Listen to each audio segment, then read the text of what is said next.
Hello, everyone, and welcome to the conclusion of a four-part series of Mothership. We are running through the adventure Dying Hard on Hardlight Station. My name is Mike. My pronouns are he, him. I will be the warden for tonight's adventure. We are playing this adventure on the Gauntlet online community. The Gauntlet is, we're playing this on the Gauntlet calendar. The Gauntlet is an online role-playing gaming community. We tend to focus on indie RPGs, story games, and OSR games. And Mothership mostly falls into the OSR category. A little bit about the Gauntlet. We're an online role-playing gaming community. We have an open calendar that's got about 100 games a month. We also have forums. We have a blog. We're a podcast network and a small publishing company. If you're interested in learning more about the Gauntlet and seeing how we do things and maybe getting in on some of our games, check us out at gauntlet-rpg.com. I've been playing with the Gauntlet since about 2017, I think. Lurked for a little while, got into a few games that year, started jamming in late 2018, I started jamming with the Gauntlet, and it's just been a whole lot of fun. I really like playing online. In fact, there are many aspects of playing online that I like better than in person. Well, I've yammered about myself enough. Let's go around the table and just do some quick introductions. Machinik, would you please introduce yourself? Sure, yeah. And your character. Of course. That's the more important introduction. I'm Machiniki Day, and I am playing Riggs, who is a teamster. His pronouns are he, him, and yeah, I think I have previously said he's most likely to blow something up or shoot something. I think that still holds true. Yeah, I think we're gonna see if he makes it through, and I'm hoping he doesn't. So it should be a good time. Way to find out, right? Mark, would you please introduce yourself? Hi, I'm Mark, he, him, and I am playing Banks, the android. I think right now Banks is the most likely to try to quip something that they think will make other people laugh in terms of players. And I think the biggest thing that we're going to face this time is trying to convince Riggs to work with Black Shield until we can find an opportunity to betray them, so that we can get out of this very sticky situation that we're in. Awesome. Joe, would you introduce yourself, please? Hello, I'm Joe, he, him. I'm playing Eddie, and I think the only thing I have to say tonight about Eddie is I'm going to drive Eddie like a stolen car tonight because it's the last session and it's Mothership. So just get ready. Awesome. And Gray, would you introduce yourself and your character? And you are muted.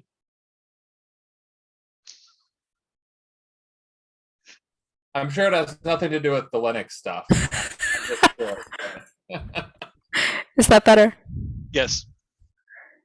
Yeah, it was working earlier, the Zoom call. I'm Gray.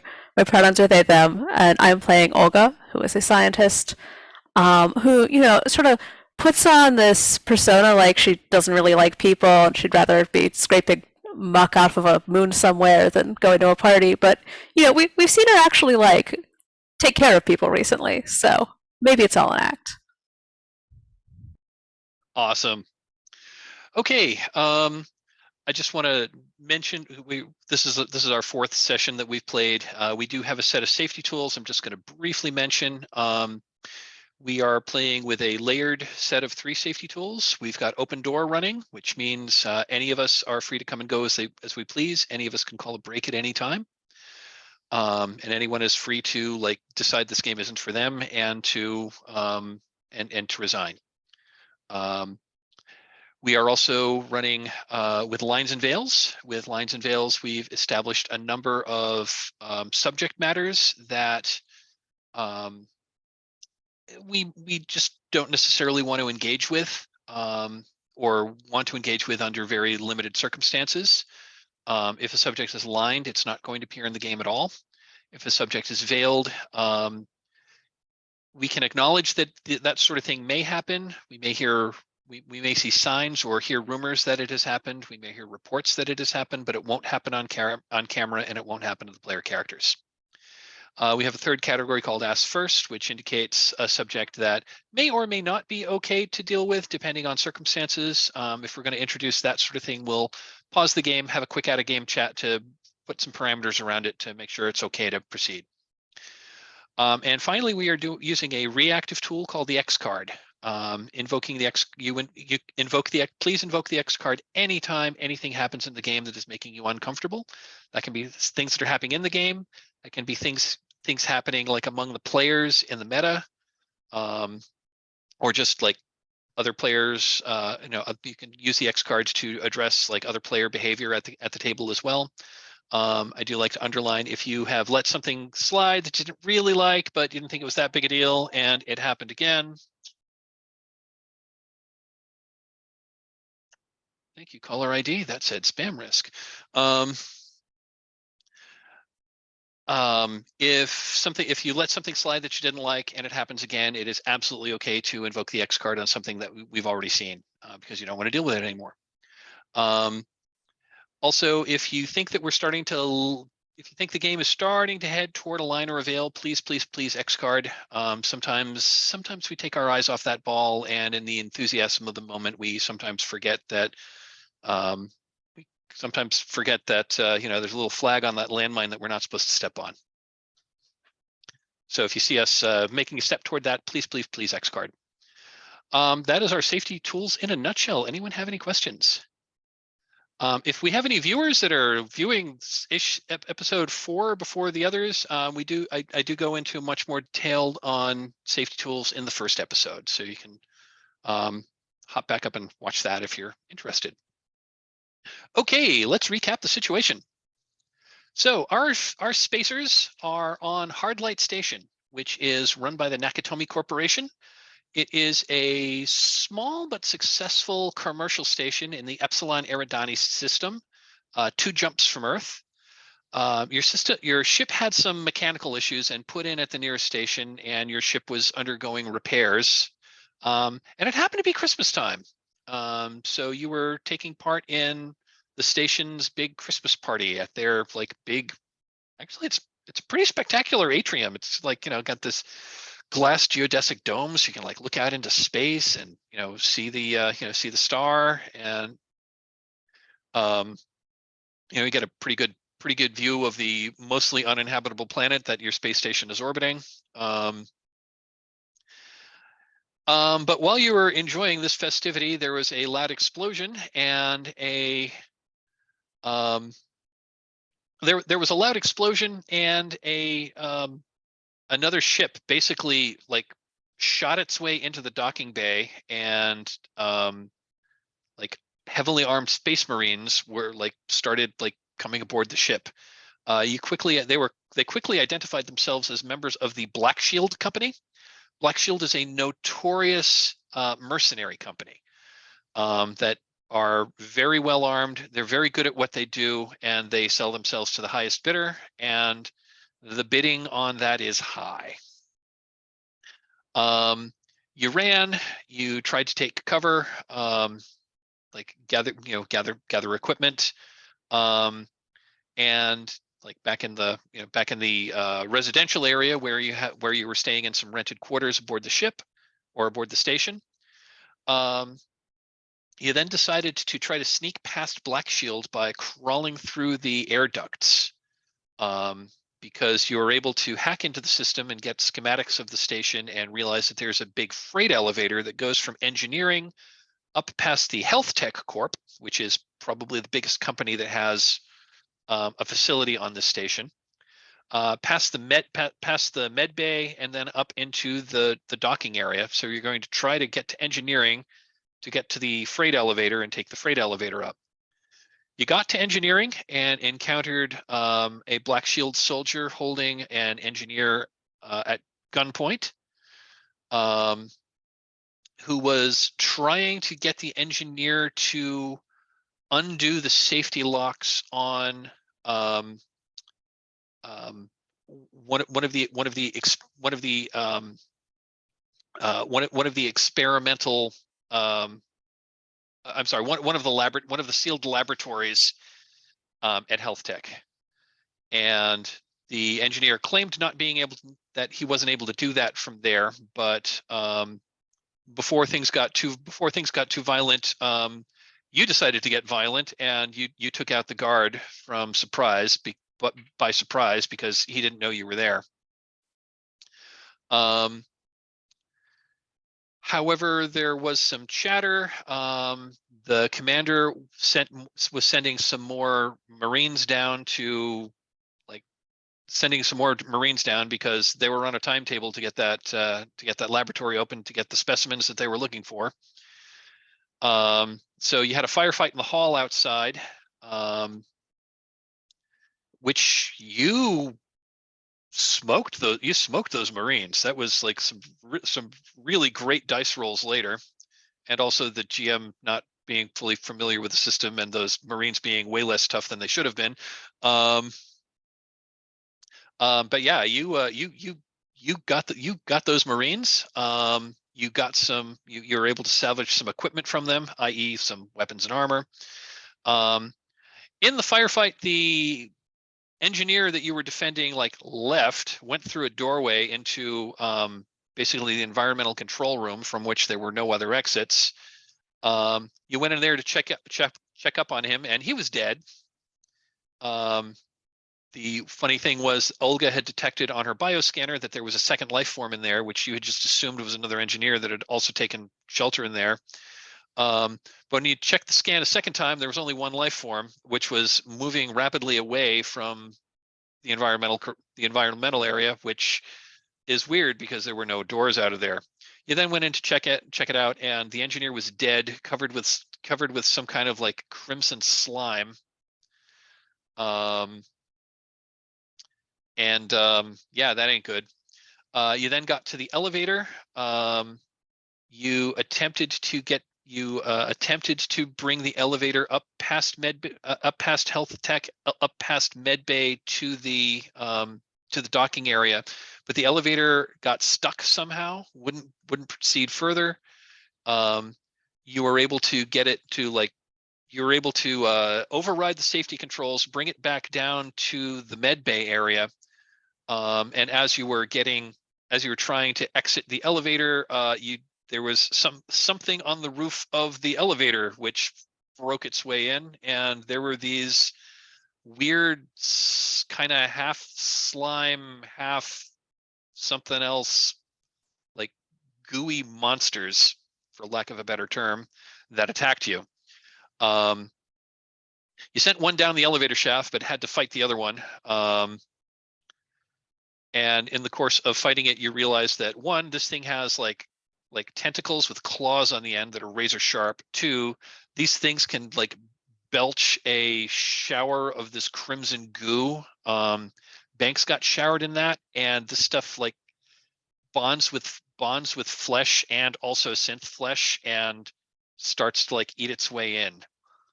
So you really don't want this stuff on you for long. You're able to fight the thing off and beat a retreat to one of the hospital rooms. You barricaded the door. You got Banks into a shower to wash off all the goo, and you decided this was a good time to try to take a breather. So we did a we did a rest round and engaged the rest mechanics to try to lower some stress, and that's where we are. So I think we're going to open. The scene. You're still in this hospital room. I think we're going to say it's like two. How long did we? I honestly don't remember how long we said you were going to stay there. Like a couple of hours to like rest and recuperate a little bit, catch your breath. Okay. So yeah, it's like 2 hours later. You've been able to again, you went through the hospital room, you found some stuff. I think people have updated their equipment with some of the stuff you found. And but when you hold up in there, that creature you did leave that creature that was kind of like wandering the halls of this hospital facility. And yeah, it's 2 hours later. What do you want to do?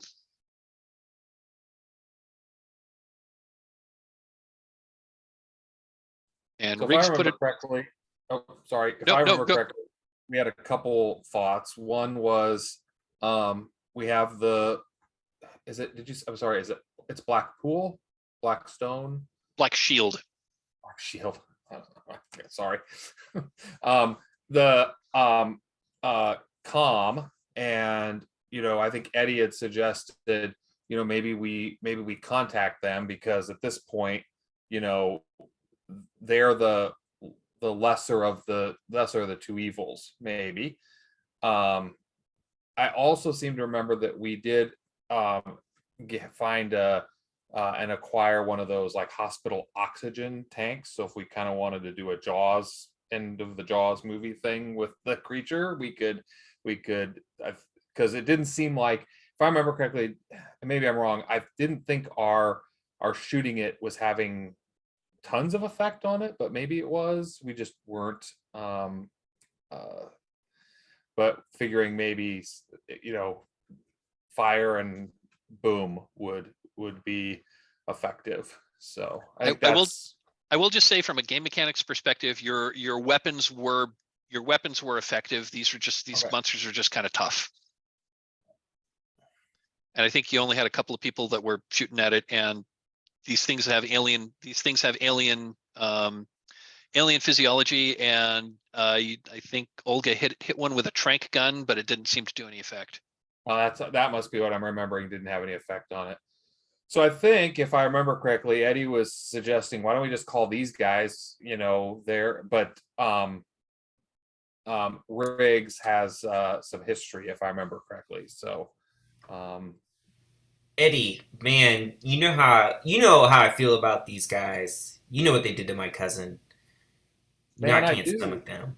I do, man, but like purple alien thing, bad people. It feels like maybe I get it, and like we can like do bad stuff to them later if you want to, but like maybe we should, think like lesser of the two evils. Tell me more about the bad stuff, Eddie.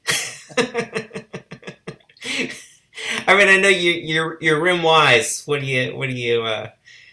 Well, I mean, uh, you know, enemy of my enemy is my friend, I guess, right? So for the time being, maybe, maybe we can procure their ship if they're all out running around fighting these things. Let them do the dirty work for us, and then maybe we can skedaddle with their stuff.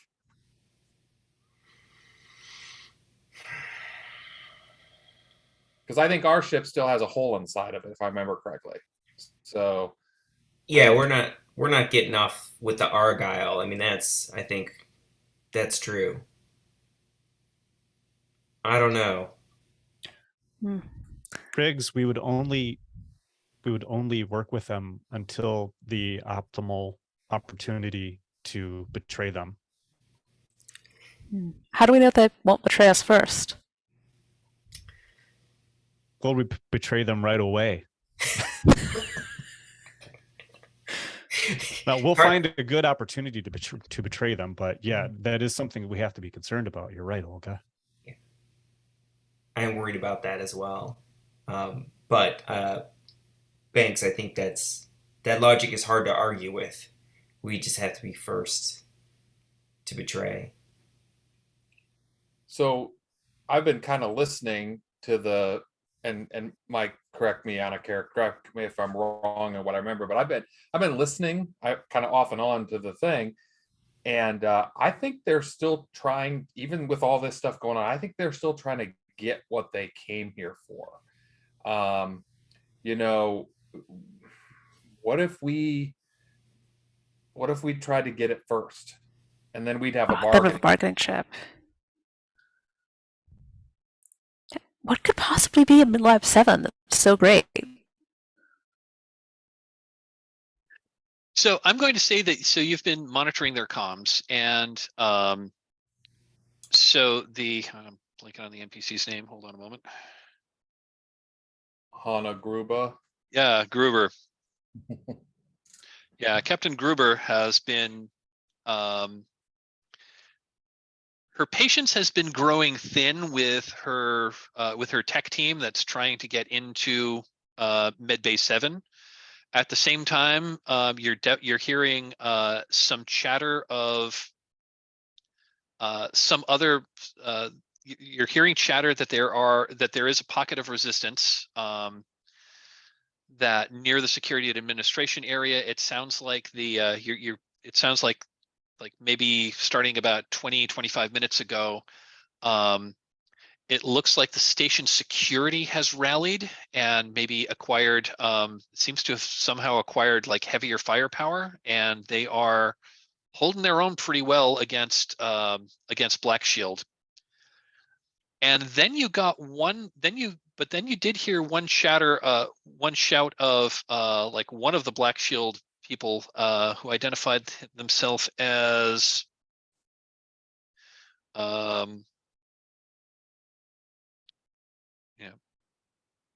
identified himself as Virak, said like, "What the hell is that? What the hell is?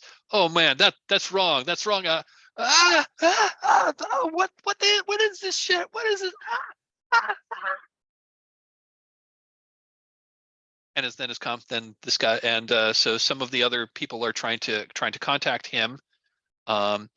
He was actually back in engineering, that you got, because he was back trying to kind of override some systems from engineering, to like help his companions that were in health tech.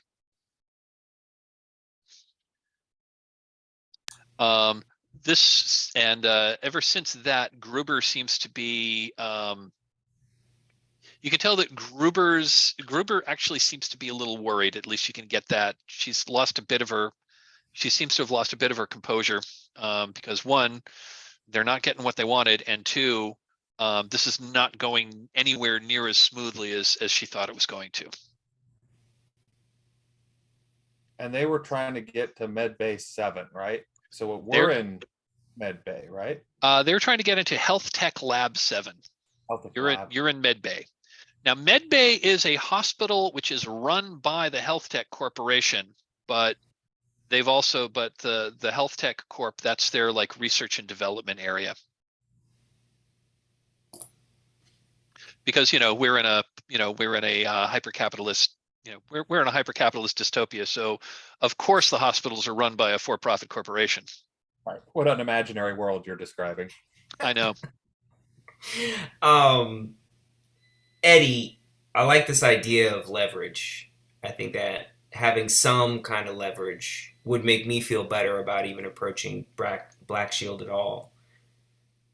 I agree, and like with the with the rally that the station security, I think we might have a window to try to. I think we might have a window to try to slip in there and see if we can get into there and grab the stuff, and then that's our ticket. That could be our ticket out of here. I'm going to give you one more hook that you could conceivably play on, just because this seems to be like a golden opportunity. One of the you're able to grasp from the radio chatter that what's taking so long is that their computer expert is dead. Their computer expert was one of the people that you guys killed in engineering. I think we have one of those. I was just gonna ask Banks, what do you think our odds are of being able to get in to health tech? And Olga, I mean, you're the scientist. How do you feel about like Would we be contaminated? I wish I knew what they were trying to get. Banks, are you able to hack into health tech records and find out what's in Lab 7? That's an excellent idea. Let me try. I was going to say you can do that, but not from this hospital room. You're going to need to get to probably like one of the administrative areas of the hospital. That's probably going to have access, but you don't really have access from this hospital room. And we believe that one of the goo creatures is still outside of this room. You think it? I mean, when last you left it, you ran away from it and barricaded yourself in here. There was still one of these wounded creatures that you'd left outside. You don't really know where it is. You haven't really been hearing much. I guess Olga could try to bioscan for it, though. Now that I think about it. Yeah, I'll check the bioscanner. Okay, so checking the bioscanner, you're actually picking up several life forms. Well, I mean, you are in the station's hospital, so there are possibly other patients that were in other rooms that couldn't leave when they were ordered to. It's possible other medical personnel are holed up in here.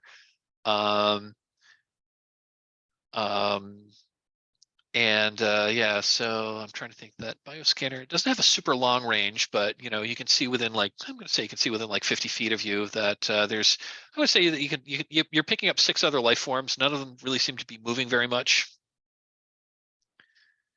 You're guessing that they're probably in other hospital rooms. Cool. But yeah, you're not exactly sure where I mean, it's a hospital. It's got to have an administrative area somewhere, whether that's in the reception or in like an administrator's office, or maybe even in a doctor's office. But that's probably where you're going to have to find a console to actually run these scans, or to try to hack into the systems. Well, I know one thing for sure. It's the other way from where we were with the thing, right? So I vote we pack up and we make a run for it. And if we can find another thing, if we find like if there's some other staff still here hiding, maybe they've got access cards or something like that that'll help us get into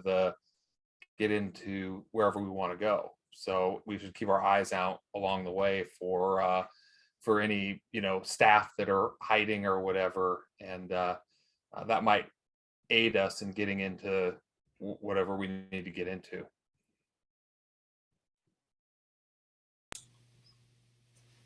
Yeah, I think we're dead if we just stay here.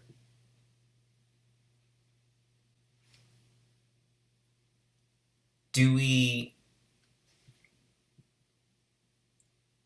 Yeah, I was going to say, Eddie, I mean, how confident would you be trying to get on the comm and reach out to Black Shield to con some information from them, to trick them into giving you something that might help us understand what they're after, or how we could get at it?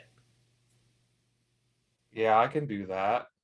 Do you think why don't we I like the idea of us trying to get to a terminal, because I think if we know what they're after, I think that'd give us a little bit better of a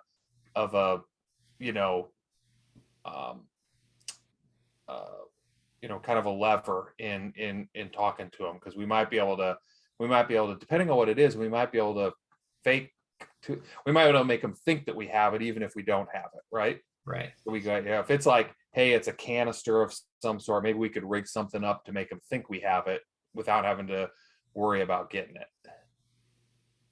All right.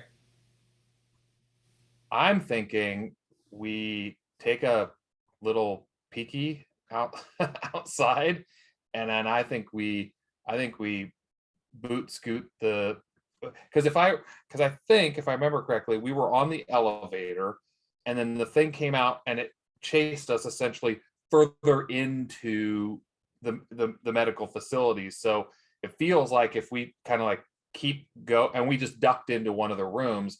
So I think if we just keep going away from the elevator, that feels like we might have a good chance of getting to somewhere where we could get a real computer, whether it's a nurse's station, a doctor's, something like that. Yeah, let's try it. Yeah. Okay. Let me just pull up the die roller because I haven't done that yet.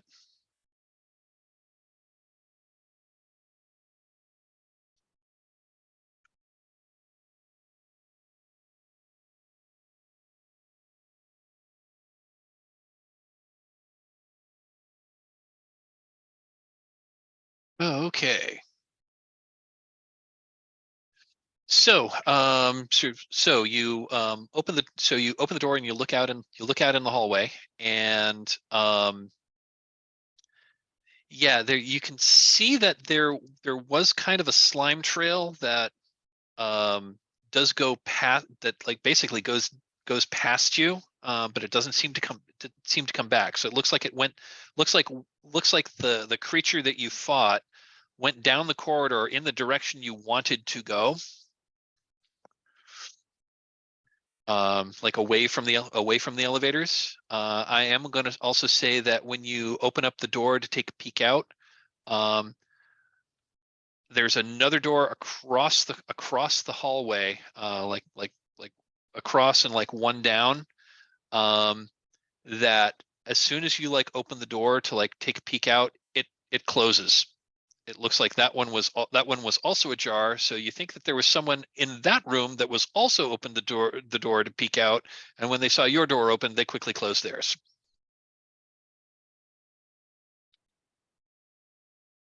But you're pretty sure that the direction that, yeah, like further down the hallway is, I mean, just like if you stick your head out the door and look down in that way, and you noticed that when you were like when you went down the hallway to like grab the first room that you could get into, that the hallway does kind of like open up into a larger room. You think that's either a reception area or possibly a nurse's station. You're guessing there's going to be a terminal there that you're going to be able to use, and it's not too far away. It's just down the hall.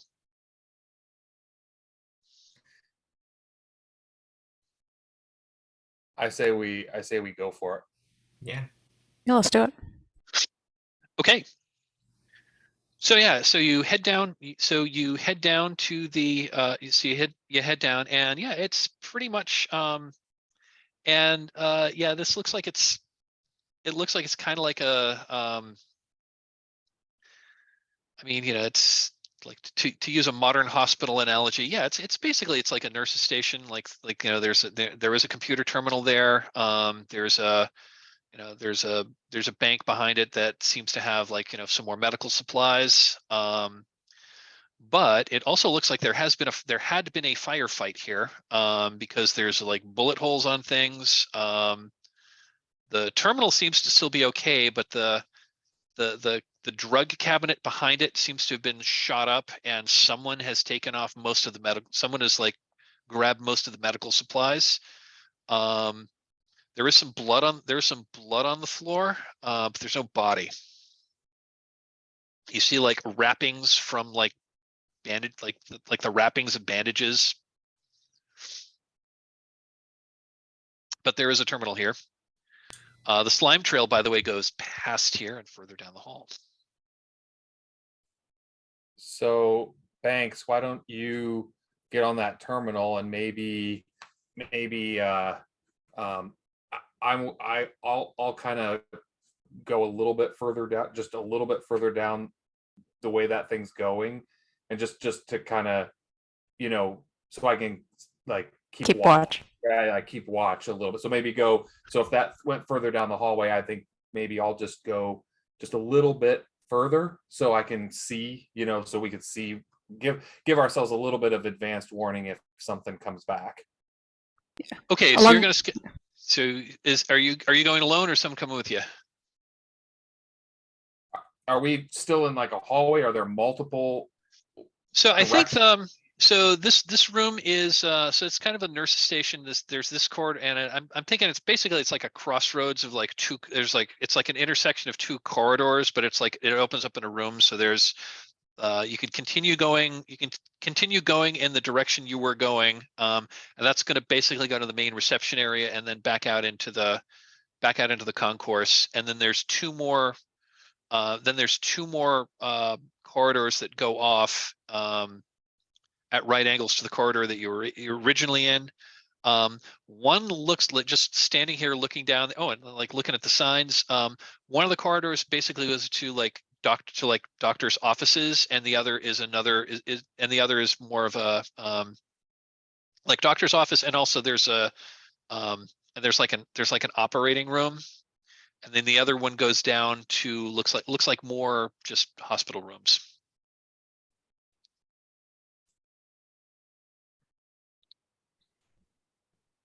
It looks like the lab.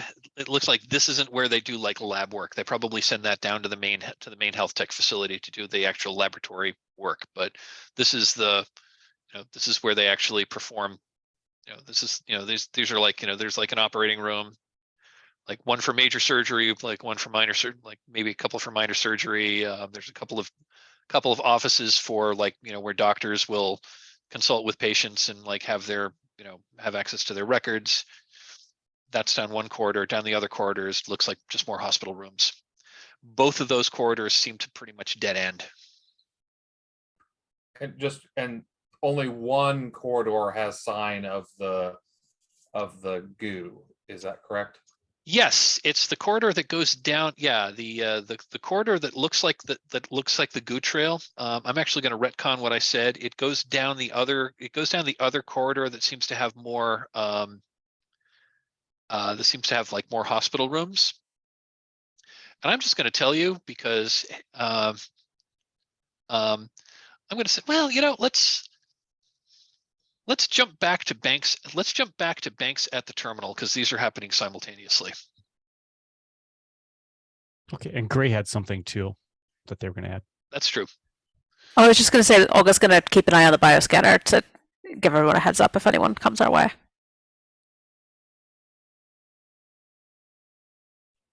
Okay, so I'm going to roll hacking. So it'll be intellect plus my Plus 15. 15. And let's see if I remember how this works.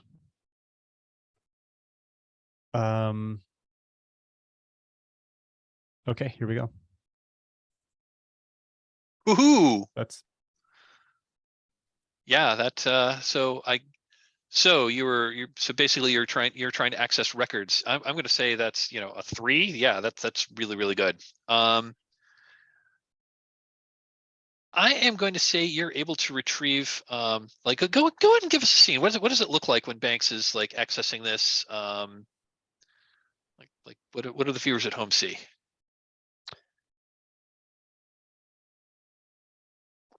So I think that we see Banks sit down, and she is working with this computer very fast.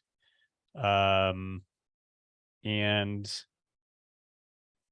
it's like,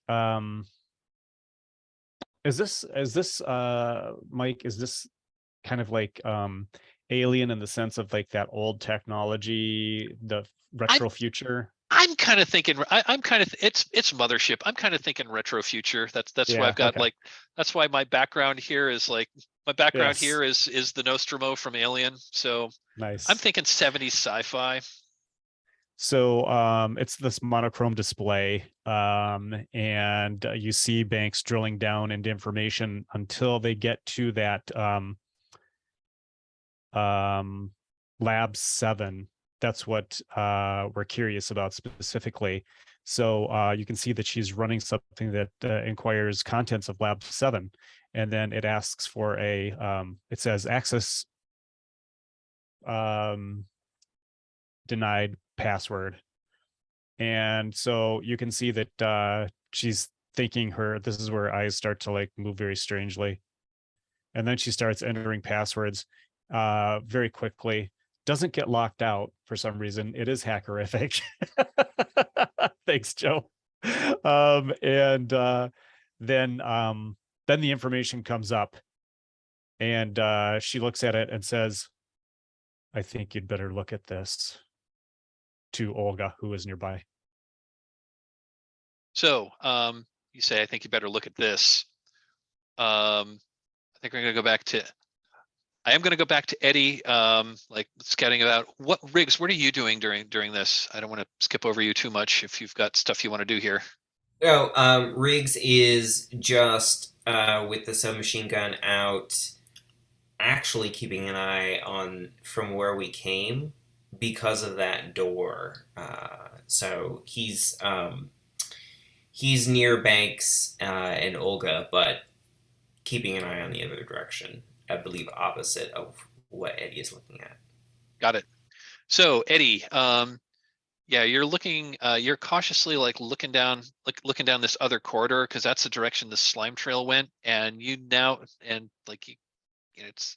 I'm going to say, just for the sake of, because I did establish that there had been a firefight, I'm going to say that it looks like there was some fighting in this corridor, and like some of the lights got shot out, so it's a little more dim there, and there's like a couple of those there, and there's like a couple of old-fashioned fluorescent tubes that are like flickering on and off, so it's a little hard to see. So you proceed down a little closer, and you see that the slime trail actually goes into one of the hospital rooms.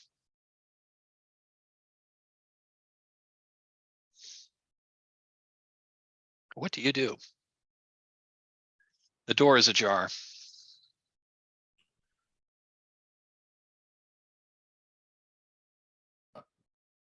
Thinking about what happens in movies versus what happens in, if it's as a movie, of course I better check it out, right? But that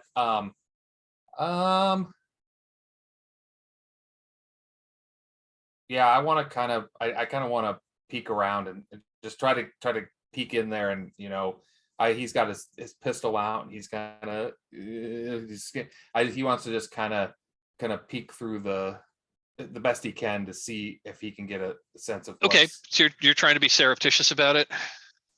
Yeah. Okay. I think if you're trying to be sneaky here, I think this is going to be rim-wise.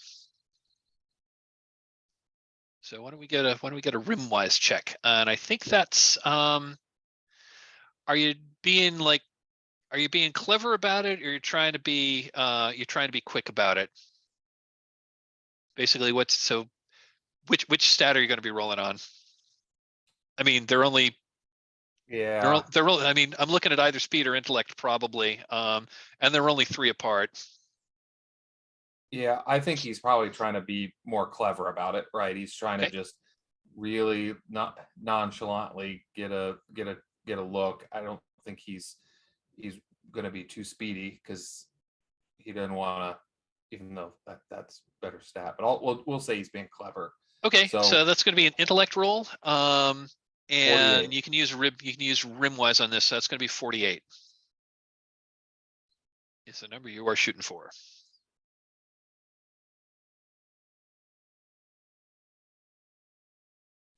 Okay, 56. So that's a miss. So please take a stress.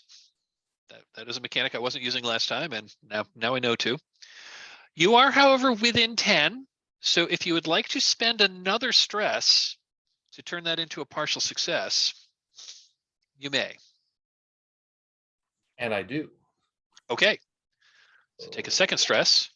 So I'm going to say you peek in there, and it looks like this was a, and this is like one of the, again, it's all the hospital rooms are the same. They basically got 4 beds in there, and it looks like this one had 2 patients. But what you see in there is this, like, that the goo creature that you fought, and it was the one you fought because it's still missing one of its hooked tentacles. But there are 2. I guess there are probably people once, but they are now 2 other, like, kind of humanoid creatures that are covered with goo, that their arms have like turned into the same tentacles, and they're waving around a little bit, and like the original one is just kind of like the original one is like tending them almost like a mother hen with a brood.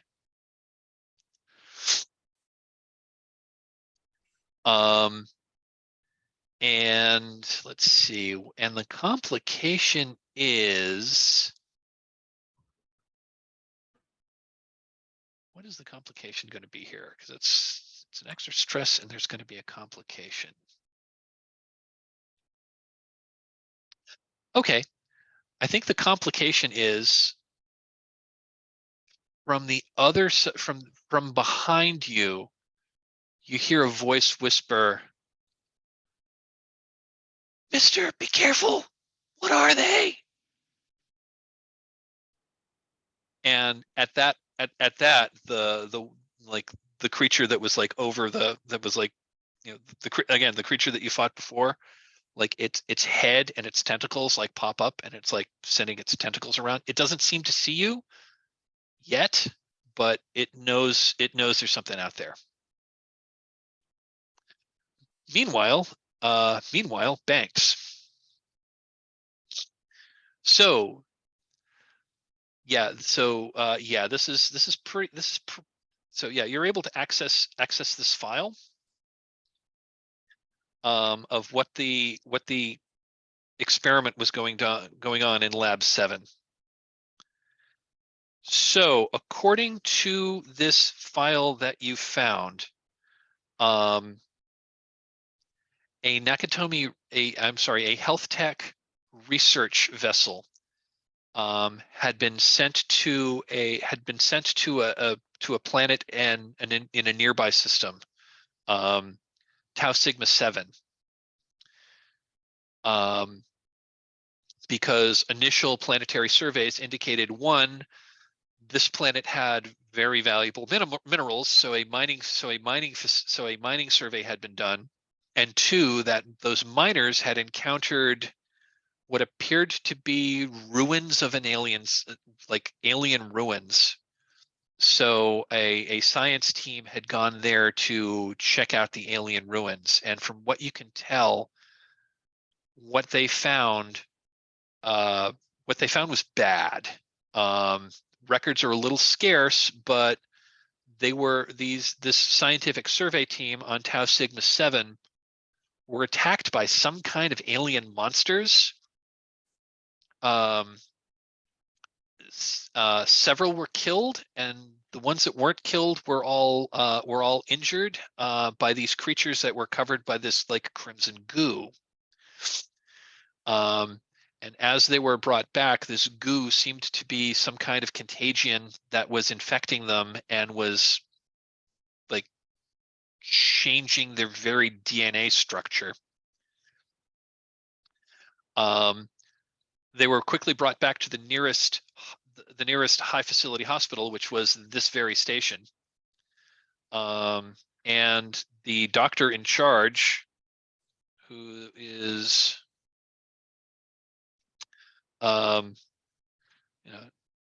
Dr. Gennaro, who is head of health tech, realized that this alien DNA could be seems to naturally hybridize with human DNA and could be conceivably used for either a new means of like delivering medicine, or it could be an incredibly potent bioweapon.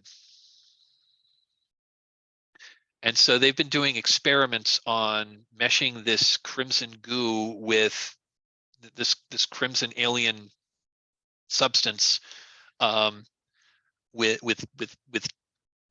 Terran, i.e. human DNA. And unfortunately, what has happened was and what they were actually keeping in Bay 7 were some failed experiments, which were failed experiments when this alien substance hybridized an entire human. It turned into basically this violent alien monster that only has that only has one urge, and that is to infect as many people as possible to spread this contagion. The other thing that the experiments indicate is that these hybrids have at least human intelligence. They aren't mindless beasts.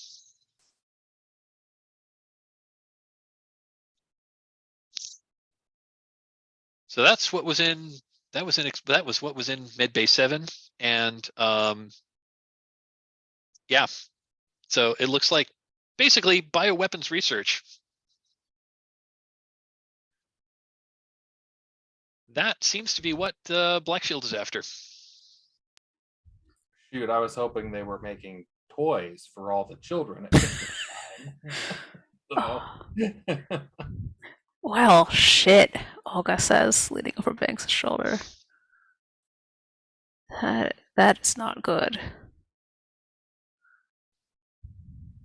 So meanwhile, in the hallway, Eddie, so there's this voice calling from behind you, and the three alien goo creatures seem to be they don't see you specifically yet, but they definitely heard the noise. What do you do? so I think as soon as he sees them kind of like perk up and stuff, you see him. He kind of like, if he's peeking through the doorway like this, he comes back out into the hallway, and he's like kind of flattened back up against the door, and he's looking, and so he should be able to be looking right across to see what that is, and I think instinctively he's like, this, immediately. Okay, and there's like it, and again, there's a door that's just barely ajar, and there's like you can see like the eye and just the outline of someone's face who's like looking at you from the other side of the door. And when you do this, they don't say anything else. Are they children? They don't seem to be children. I mean, I'll just put this out there. I was really tempted to, and then I realized we've got a veil on harm to children. So I'm going to say it's a young man. Yeah, and then Eddie is kind of looking, trying to look back towards and he's trying to, you know, doing a lot of this to kind of get everybody else's attention. I mean, you can just see him, yeah. Eddie is making some kind of frantic gestures toward the rest of you who are at the central station. What do you all do?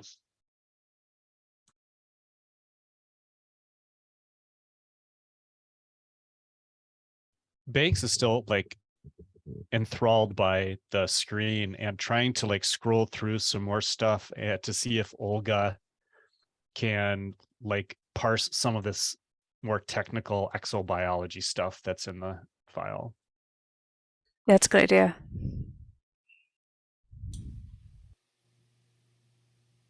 And Riggs, what are you doing?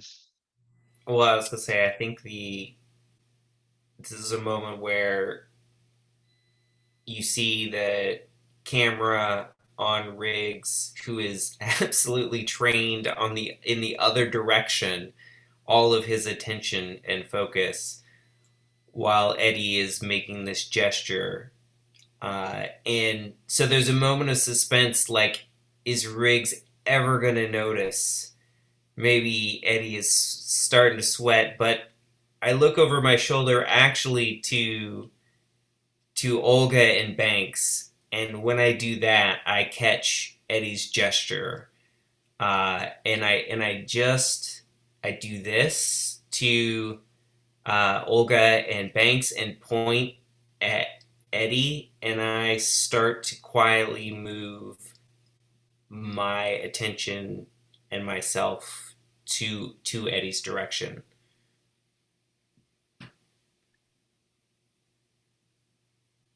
So I think what's gonna happen is So these three creatures are they're gonna burst out of this. They're gonna like burst out of this door real soon. So I'd like real quick. So if like, let me know what you guys are intending to do. But yeah, I mean, Eddie, you just know that these creatures are going to come out and investigate what that idiot across the hall, the noise that idiot across the hall just made. You've got like, you've got like maybe 5 seconds to do something before these three creatures come out. It might be futile, but can he grab the door and shut it and before he runs? Oh, the door that the That they're three in? creatures are in? Absolutely. Yeah. It might slow them down. I mean, they didn't bust right through the like roof thing. It took them a little bit to get through that. So maybe it'll and I think it's just almost instinct, right? Like, Are you oh trying? no, I mean, shut the door. you're just closing the door. Are you trying to lock it or barricade it or bar it in any way, or are you just gonna close it? I don't know if he would be able to barricade in any way. Because you've got like next to no time here. But Yeah, I think he's just going to shut it and run. okay. And and I think as soon as he shuts it and runs, he's. Uh-oh, Joe froze.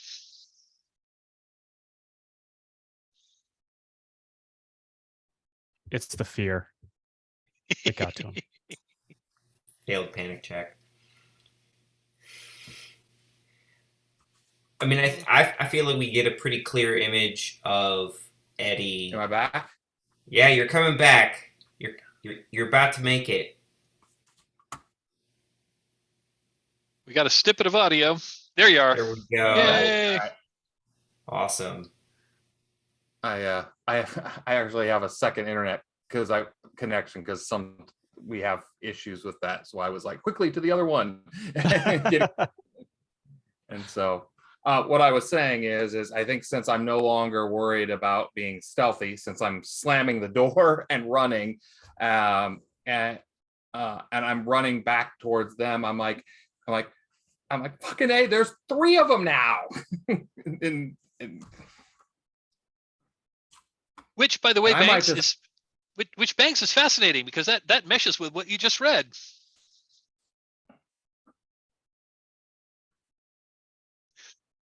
So Eddie, you're like running toward your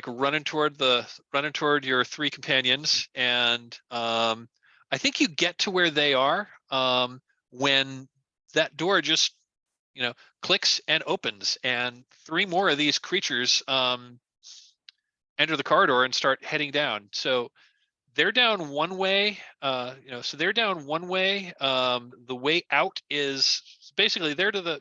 So if you can imagine, it's a corridors that are going north, south, east, west. You came from the south. The exit to the main part of the station is north. These are this corridor is to the east, and you're kind of at the center. So they've got to come toward you, but at the same time you can like head out.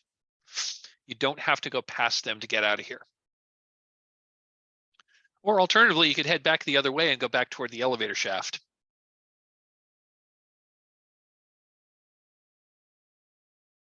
I'm in the runaway camp, and I'm not entirely sure Eddie's even going to stop. I think Eddie's just gone. Okay. I do think once these 3 creatures like burst in, just want to engage some game mechanics here. Let me just take a quick look at the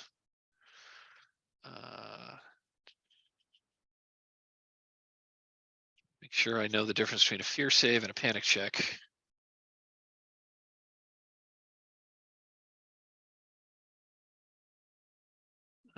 Fear. Failure.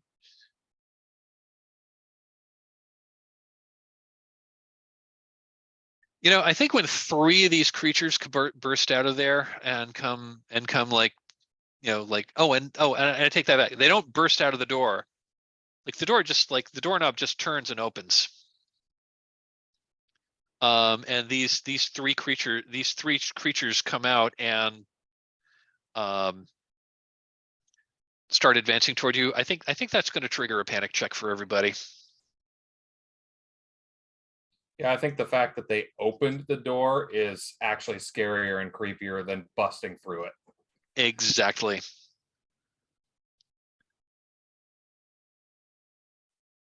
Just hop over to that and hop over to that.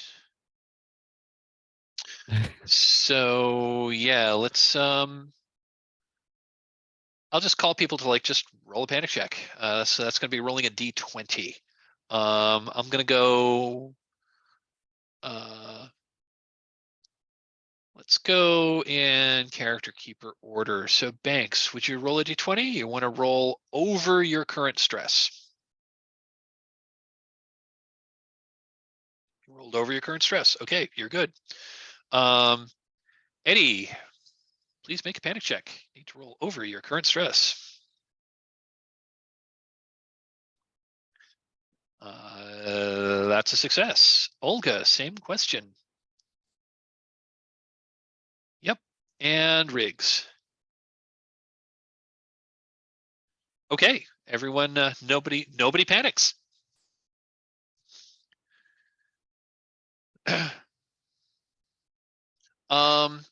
I'm going to say that you've got a bit of a head start on them. You are definitely closer to the main entrance than these creatures were. So you like run down you run down the corridor like into the main reception area, and it looks like there had been a firefight here.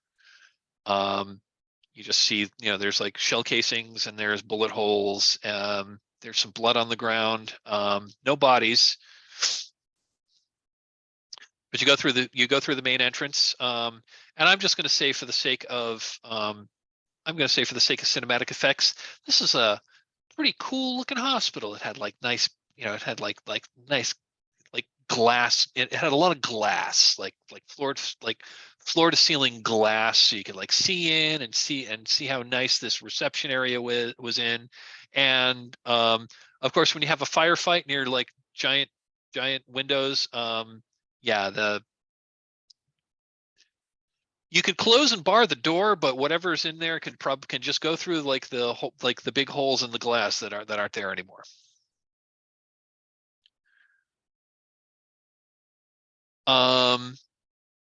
So looking at the map, so you can basically take the concourse back to the. Basically, you can take the corridor that goes basically back to the main grand concourse.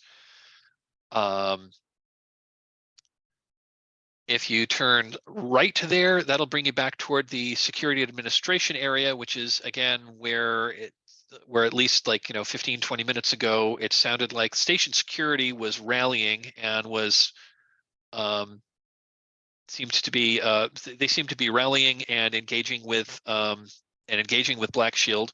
Or you can turn left and head toward the atrium.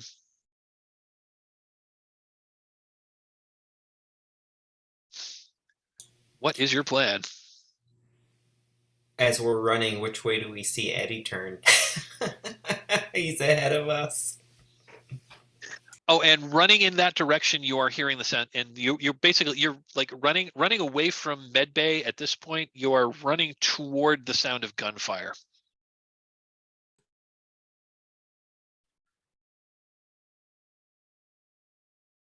And Eddie, you are in the lead. Well, since we didn't panic, I mean, cinematically it might look like Eddie panicked, but he's still okay, right? I think as he gets down there, so I can hear the sound of gunfire. Can I tell which? So I guess we're booking it kind of down this red, you know, concourse. I'm looking at the map, right? Yeah, looking at the map, So, you're heading like from medbay you're heading from that red corridor from med bay. Why don't I share my screen here? That way we're all looking at the same thing. Okay. You can all see the map in my cursor. Yeah. Okay, yeah. So you were coming from med bay. So you're coming to this intersection. You're hearing so as you approach this intersection, I mean, the gunfire is coming from in front of you. As you get to the intersection, it's definitely coming from your right. So the gunfire is coming from that direction toward the security administration. And it's not that far away. All right. So I think as he's getting close to that intersection, he's kind of skid to a halt, and he can obviously hear the gunfire coming down that side. I think he's gonna kind of give it a quick, one of these quick look around to try to see if he could see what's both directions in the corridor. Because I think he's leaning towards atrium, away from gunfire, but it kind of wants to get a sense of what he's about to run into. So so what Eddie sees when he looks around the corridor, so it looks like there's about half a dozen members of station security, and they aren't super well armed, but I mean they aren't super well armored, but they've looks like they've like thrown some heavy metal desks in front of them, and they're using some like temporary cover and temporary shields that they're kind of like pushing it forwards. There's 6 of them, and it looks like there's 2 Black Shield agents or 2 Black Shield soldiers that are closer to the intersection that you are, and they are basically shooting at each other. The station security are not terribly well armored. Not nearly as well armored as the Black Shield guys, but the Black Shield guys are outnumbered 3-1 at least at this juncture. So the Black Shield guys like have their backs to Black me Shield when guys have your back to you at this point. They are like standing, looking down the corridor away from you. Okay. But at the same time, in this corridor, there's a firefight going on in this corridor, and there are like bullets flying. What's the other direction? Well, so glancing in the other direction, it looks like there's a couple of bodies on the ground. Again, looks like victims of a firefight. But yeah, there are bullets that are whizzing past. They're being shot from the station security forces, like in the direction that from where they are toward the Black Shield people. If they miss the Black Shield people, they're just going to continue down the corridor. Right. And there's not a lot of cover in that corridor. So I think Eddie's going to wait, because I'm assuming they're probably pretty close behind. Yeah, I was going to say that I think the rest of the group they're probably only like 4 or 5 steps behind,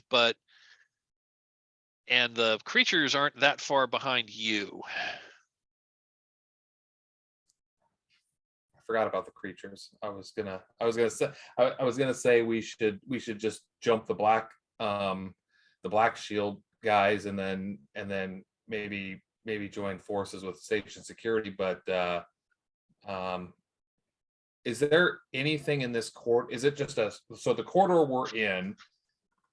Before we get to that T, are there any doors, anything in there, or is it just a straight up? I was going to say there are doors. I'm thinking, yeah, there's doors. There's there's doors. There's like some maintenance stuff. There's like some maintenance stuff down here. I think there may be. I think there may be even like a couple of like vendor kiosks, but it's not. So I'm going to suggest that we duck into one of those things and maybe let this whole thing play out between these guys and the purple guys. Okay, so you're going to try to so you're going to enter the corridor. You're going to try to you're going to like Or I'm thinking, move away from you're going to move away from the firefight, but try to like hide in the like open a door and take shelter. Is that your plan? yeah, like if there's something we can duck into, maybe we can just hide, and the bad guy, the crimson goo guys will run right into the other guys, and then maybe that they'll take care of it for us. Yeah, I see what you're saying. Like if there's a room closet in this corridor before we get to the intersection, we could just Yeah, hide and be quiet. And maybe they'll go by. yeah. Love it. Okay. That's a real OSR move to try to like lure two groups of monsters to like fight each other. I love it. That's awesome. I'm gonna say, yeah, there's like, yeah, in the corridor you're in, yeah, there's like a couple of maintenance closets that you could conceivably duck into. So I guess the question is, are you able to duck in there in such a way that the creatures don't see, such that they'll hopefully like go past you and hopefully blunder into this firefight?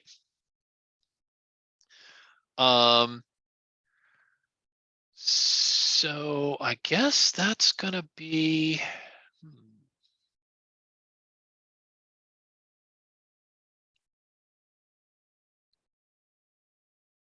Taking a quick glance at the rules here, because I definitely want a die roll here. I'm just not quite sure. I'm just not quite sure what one.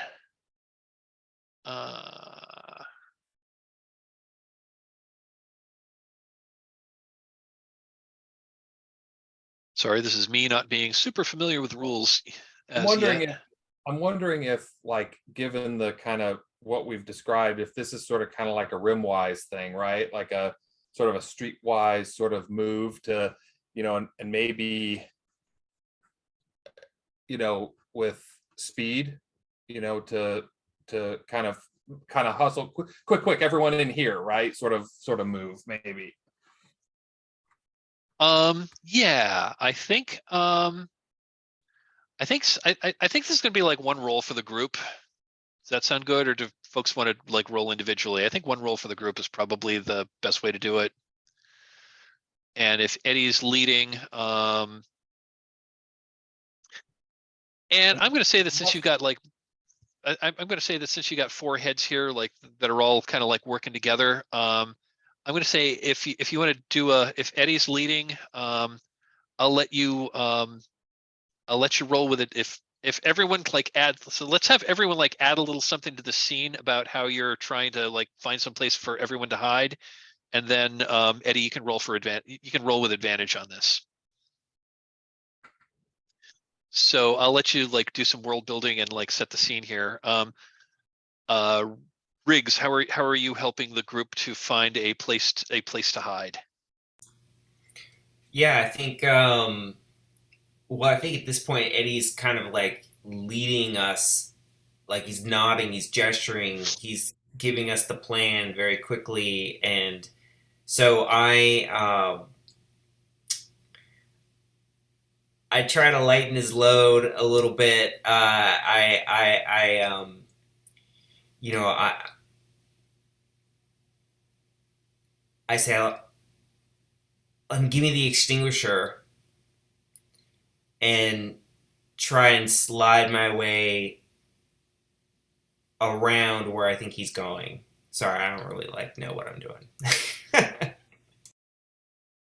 That's cool. Eddie, what is the master plan here? What are you like again? I'm just trying to get an idea of like how you guys are going to try to hide. Well, so I guess cinematically, what I was thinking in my head is we came flying down this corridor, and we like skidded to a halt, and all of a sudden we look in, and there's this firefight going over here, and we're like, we can't go that way. So then I see us kind of like turning around, and you can kind of see maybe because there's that bend in the corridor, right? We can kind of hear them clunking along. They just haven't turned that corner yet, and then he's looking around, and everybody's looking around for a place to go, and that like maybe we see, like you said, if there's a door or something, you know, I like the idea of us not even knowing what's on the other side of the door, right? Like it's just a door, right? You know, and the goal is we just open the door and like everyone in, and then slam the door shut. That's kind of what I was cinematically. That's what I was kind of imagining. Anyway, Love it. Yeah, I think that is awesome. Thanks for that image. That really paints a nice picture. I'm going to say yeah. So go ahead and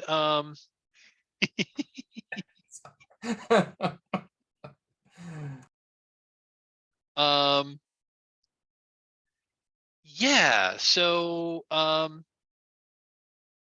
yeah. Go ahead. Let's go ahead and roll streetwise with advantage here. Let's see. Let's see if you're able to like get in there without the creatures seeing. Basically, can you get in there before they round that corner?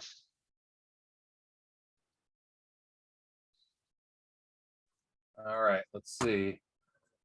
Again, we're back to what, a 48? You going with speed? I think you're going with speed rather than I think speed. Yeah. So speed's a 51. little. So you're looking at 51 or 51. You want to get a 51 or less. I love these odds. Hey, they're in your favor.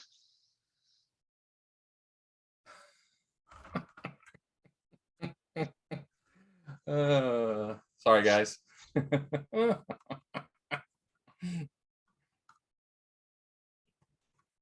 Okay. Blaze of glory.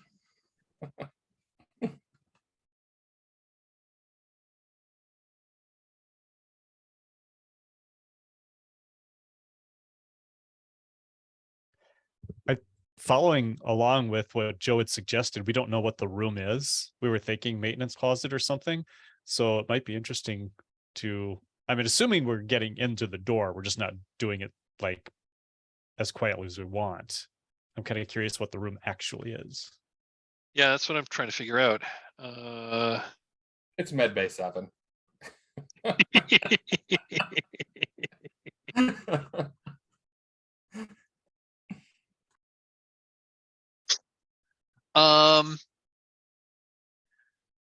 I'm gonna say it's a small oh, I like this. It's actually it's an abandoned storefront. There had been a oh yeah, it's an out of business fast food joint. It's an out of business yeah. Yeah, it's an out of business gonna like make up name of like Ralphie's Space Burgers, like Ralphie's Space Burgers. And you know, Space Burgers is a known euphemism as they're basically they're patties made of algae.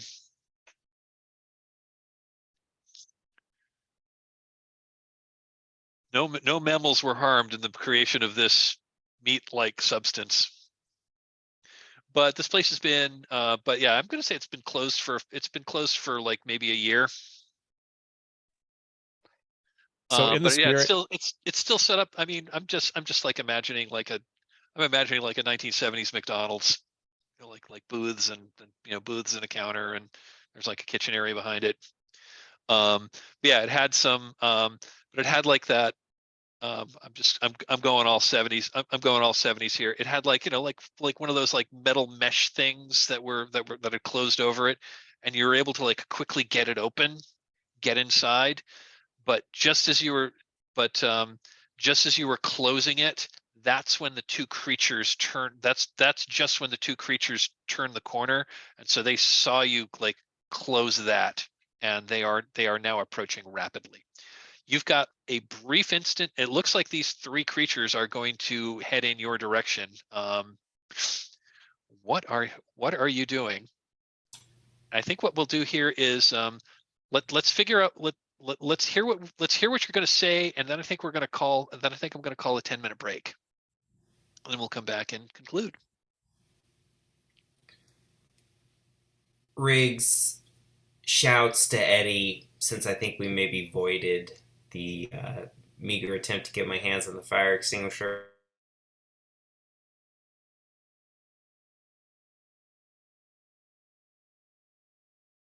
Uh-oh. Do we have a machinic lockup? I was going to say, I think we lost machinic this time. Okay. I'll be back.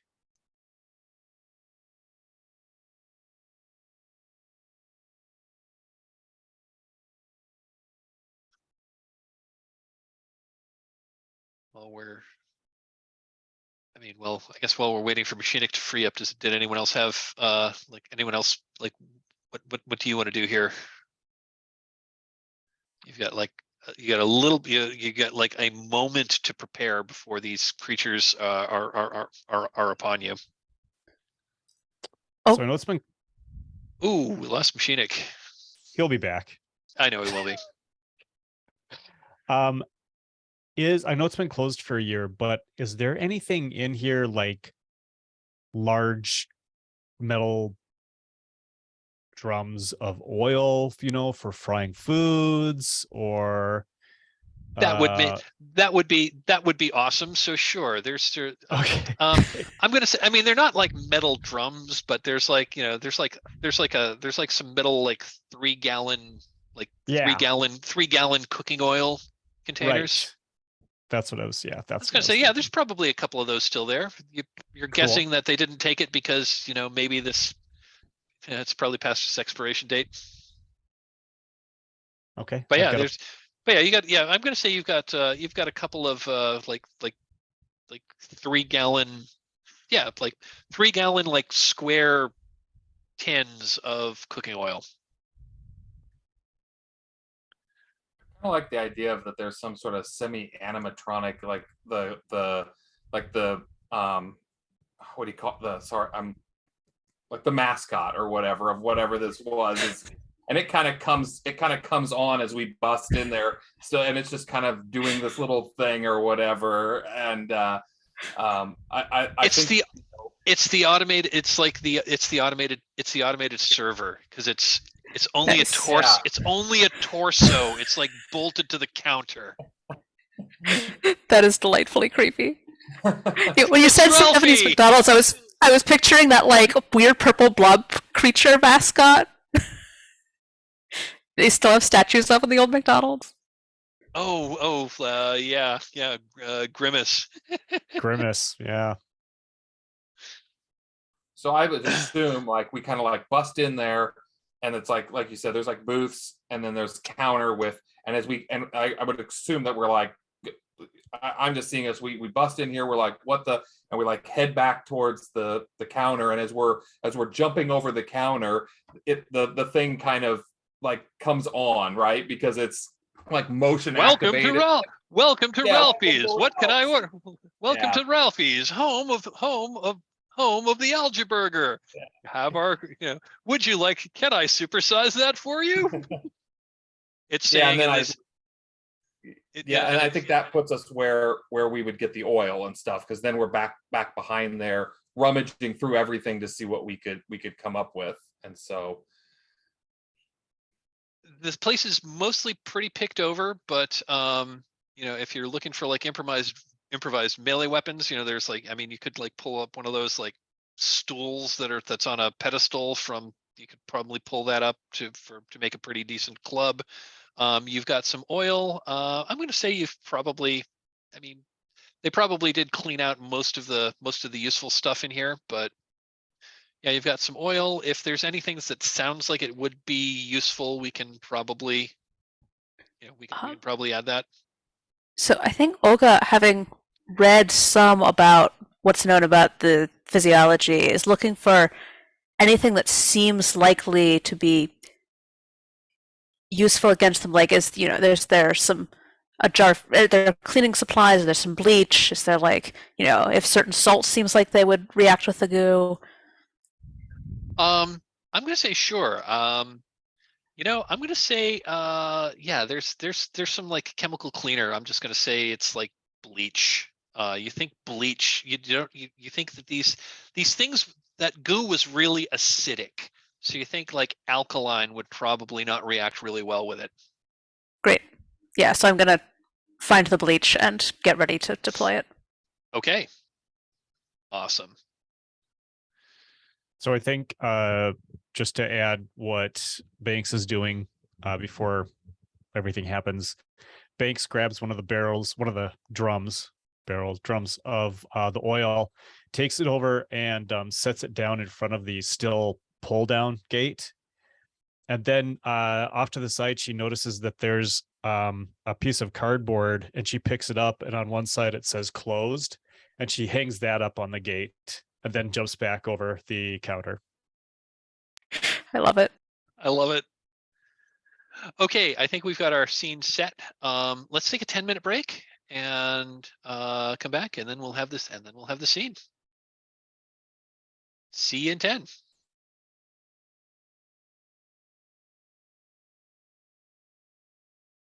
And we are all back. So basically, you have like maybe 30 seconds. You feel like maybe a minute to do a little bit of prep before these creatures are on this abandoned fast food joint. Ralphie's Space Burgers. Machinik, I'm not sure if you were here. Like, so there's this like animatronic. There's like this animatronic attendant that's. It's only like the torso up, like it's bolted to the counter. But this is the person. This is the robot that would take your order. It doesn't have a. I mean, it's it's got a non-sentient like fake AI. So it's not really it's a thing. It's an appliance. It's not a person. It can pretty much only talk about Ralphie's Space Burgers. And let's see. So Olga has grabbed some bleach and thinking that that's going to be an effective weapon against these creatures. Banks has set a 3-gallon metal canister of cooking oil right by the door, and also took a moment to like hang the cardboard sign up to indicate that the place is closed. Eddie, you were taking cover behind the counter. And Riggs, what do you want to do? Basically, I'm just kind of imagining that this place is laid out like a 1970s McDonald's. Sure. If I follow things well enough, Riggs was saying to Eddie, and this was right as I think my internet was going down, that if we hadn't voided the transfer of the fire extinguisher, that Riggs was shouting for Eddie to throw that out the door, because Riggs was going to try to shoot it when the pseudopods came by to try to cause an explosion. That was my hope. I don't know if that tracks with kind of everything that's been said or what you're thinking. When we say fire extinguisher, are we thinking fire extinguisher or that oxygen tank? Sorry, the oxygen tank. Yeah. Okay. So yeah, you could certainly. I mean, if you wanted to like leave the oxygen tank by the by the door as these things come in, yeah, that would be kind of awesome. Cool. Right Yeah, right by all the old cooking oil too. Yeah, yeah. I mean, might as well. Okay, and yeah, you've I mean, you don't have, I mean, you only have like a minute to set this up, but you're able to like get this together pretty quickly. So yeah, I'm imagining that like just inside the door, you've got the you've got the oxygen tank, and the like right beside it, you've got that canister of cooking oil. I'm imagining that the four of you are basically hiding behind the counter. You know, meanwhile, the animatronic Ralphie is like, "I'm sorry, but customers are not allowed behind the counter."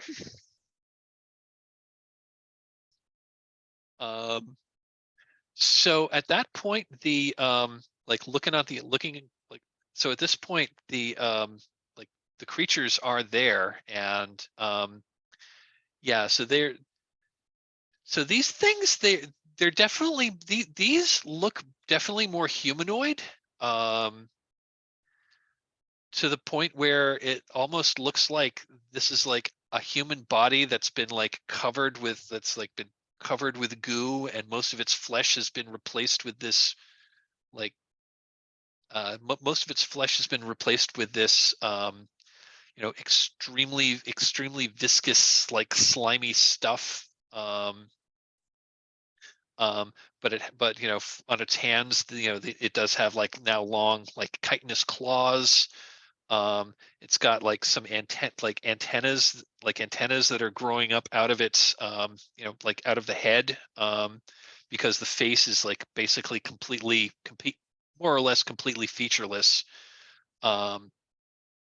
But yeah, they just open the door and slide it open, and they open the door, and these three creatures come in. They step inside, and they look, and they look at the alpha, the animatronic Ralphie like turns around and says, welcome to Ralphie's Space Burgers. May I take your order?" And one of them looks like it's getting ready to pounce at Ralphie. What do you do?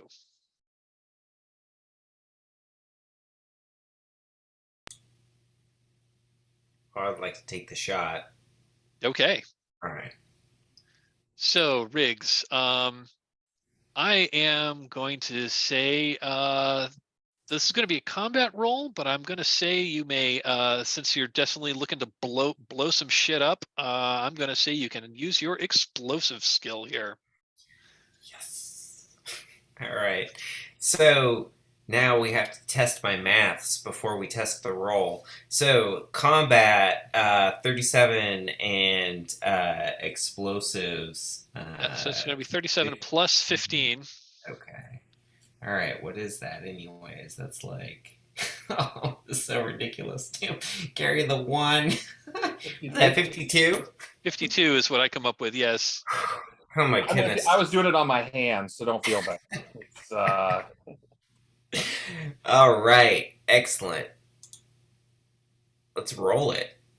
Oh, and I forgot, Eddie. One other thing, Eddie, please add a stress, because I forgot to tell you to add stress for like missing that roll earlier.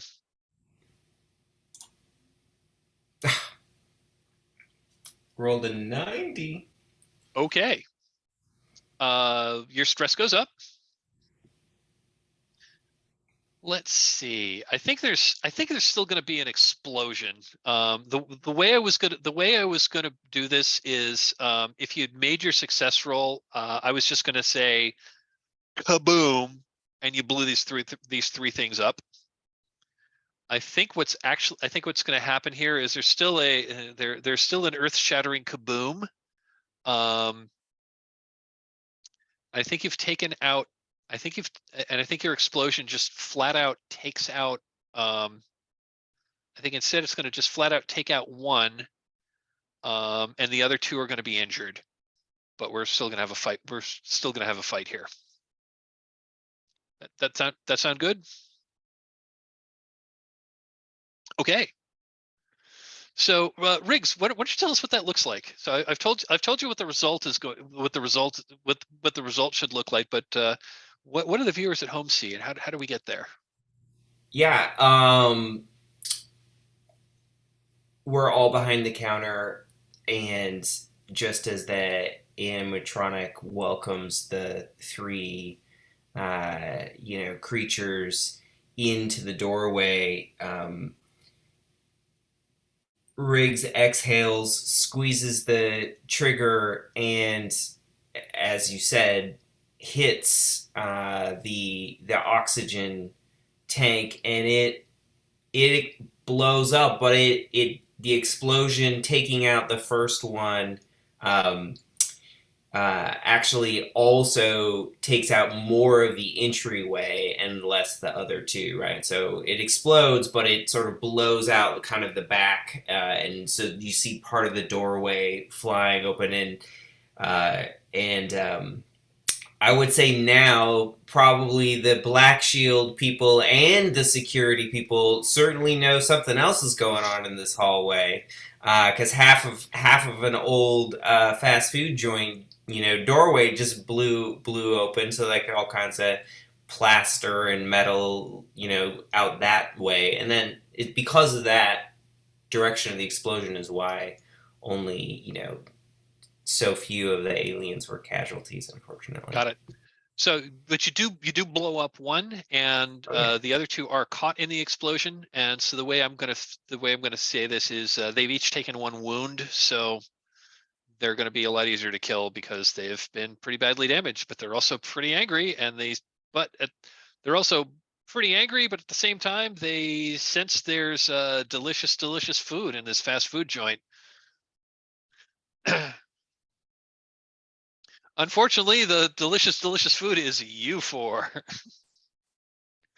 So I'm going to say that they at this point, I'm going to say that they yeah, so let's see. Yeah, they got blown up. They're moving in. You're in a well entrenched position. So if you all want to like take some shots at these creatures, please go ahead. I'm kind of curious what Olga has concocted back here with the drink mixer that.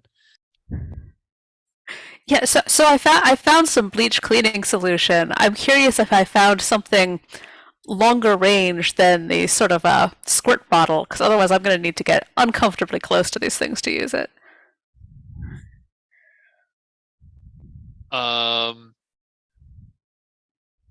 What's the sort of thing that you were thinking of hoping to find? I'm not really sure there's anything that seems plausible. I mean, one thing that the first thing that just immediately comes to mind is just like a big, that you might find in a kitchen would just be like a big old pot with a long handle. You'll like dump the bleach in there, and you just kind of like throw it. That would work.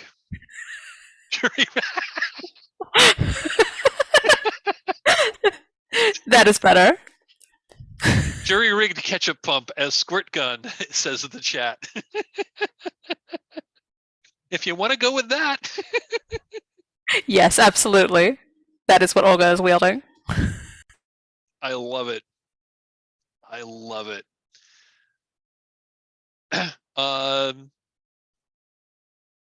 Yeah, you want to go first? I think this is going to be a so yeah, it's kind of an improvised weapon, but I think bleach is going to do. If you're dumping a whole like a gallon bottle of bleach on one of those things, I think it's probably going to do like 2d10 damage, but you'd have to like get right up and close and like dump it on it. I think I am wearing a hazard suit. I think what I might try and do is just sidle around as stealthily as I can and just try and get close and see if I can. Okay. I mean, in this case, like putting it in the pot so you can like dump it all at once is probably better than like unscrewing the cap and just like pouring the bottle. Yeah. But if you want to shoot it from range, I'm going to say your improvised like ketchup bottle. I think that's going to do 1d5 damage.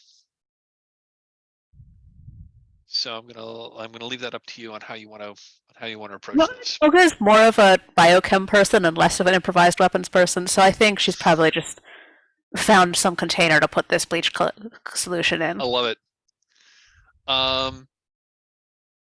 Cool. Do you want to go first, or do other folks want to? Yeah. Why don't you go first? So you're gonna need to get a little close. Yeah, so I'm trying to move perhaps slowly and stealthily in the hopes that this fast food robot or something else has the alien's you- attention. Oh, okay. So you're gonna try to like sneak. Okay, so you're gonna try to sneak around behind, hoping that this. Okay. Just looking at your skills here.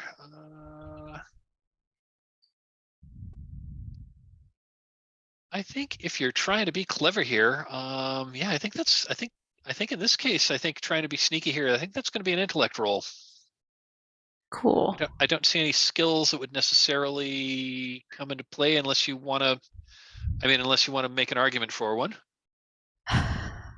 Like, unless I have noticed something about the alien biology that gives me an idea about how to sneak, but I'm not sure I've really spent enough time observing them to. I think the so I think how that's going to come into play is when you actually like make your attack, I'll let you. Yeah, I think I can use it for that. I think I'll let you use your oh hell, I'm going to say I'll let you use your exobiology skill on that. Hooray! But yeah, for the sneaking itself, that sounds like For the it's sneaking itself, I think you're just making an intellect roll. all right. I will do that.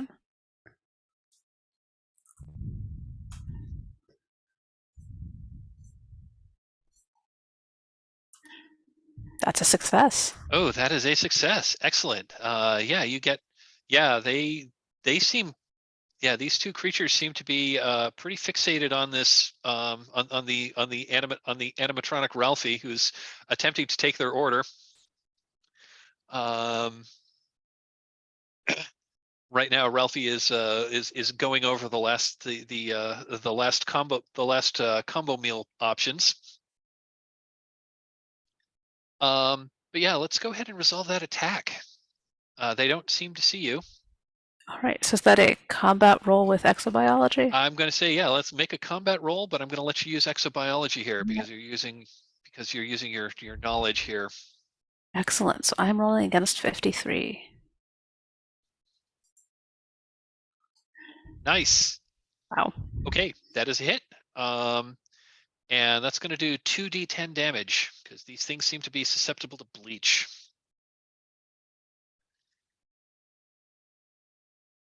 Okay. So you guys have for damage here. Okay.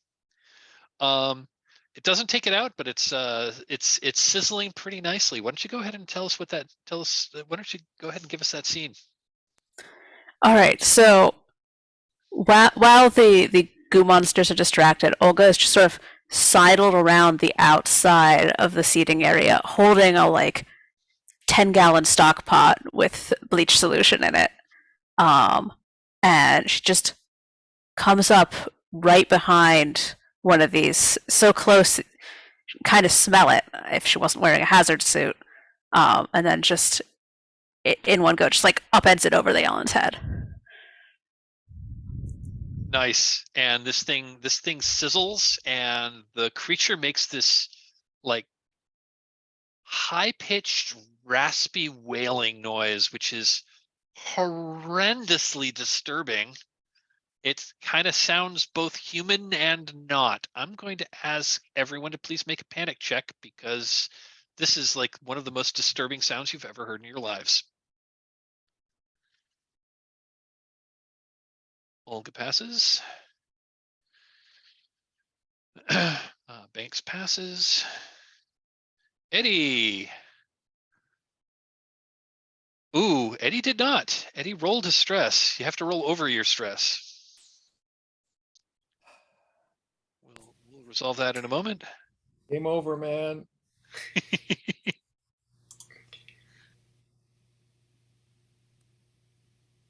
Let's see. And Riggs, would you make a panic check? Okay, so Eddie did not make a panic check, so let me check the table. So on a 5, You gain the new condition. You gain the condition coward. You must make a fear save to engage in violence. If you fail your save, you must run.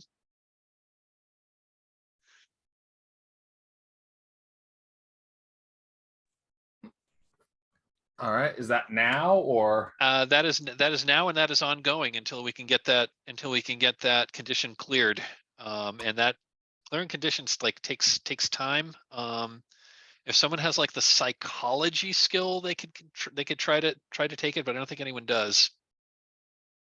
All right. So that's going to be so you can add. So there's a line on your character for conditions. So yeah, go ahead and type. Yeah, go ahead and go ahead and put that in, like coward. Okay. That's the first time we've got a panic. First time we've got a panic effect. Oh, and the other thing of let me just double check this. I think failing a panic check means your stress goes up as well. Let me double check that.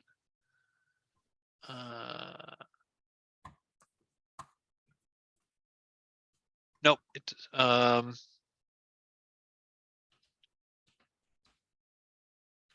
Nope. Your stress does not go up from failing a panic check. You just like get the panic effect.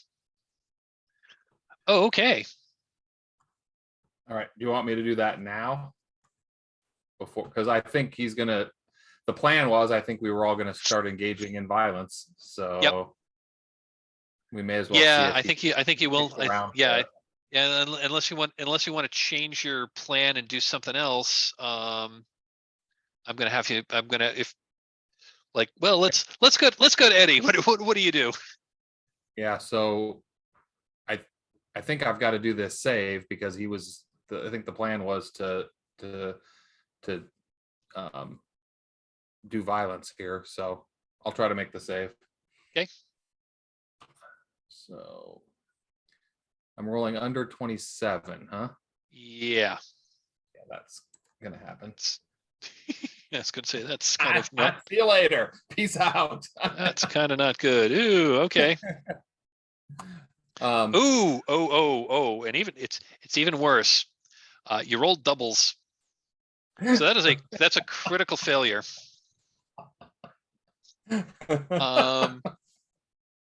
It's a critical failure on a fear save. Let me just glance at the rolls to make sure I understand how this is working. The spiral begins. Let's see here. So whenever you roll doubles on a stat check or a save, you've rolled a critical. If the roll is a success, it's a critical success. If it's a failure, it is now a critical failure and something bad happens. Furthermore, you must make a panic check. So first of all, you failed to save, so your stress goes up. Can I interject something real quick? Yes. I just my question is all fears. So with banks around, fear saves are at a disadvantage. Oh, so crap. if Eddie rolls a second time and gets a worse result, that's not a critical. The thing is, that worse result? Well, the thing is, like, what is? I mean, a critical is generally a critical result is worse than a regular. Right. A critical fail is worse than a regular fail. So okay. That's right. I'd forgotten that fear saves are at disadvantage. Oh man, this is a really debilitating. But yes, you're right. The downward spiral begins. So yeah, so your stress goes up, and you do have to make another panic check on your. You have to make on a critical failure. All right, and because of that, he's also going to be running. Is that right? Too running away. You have to flee.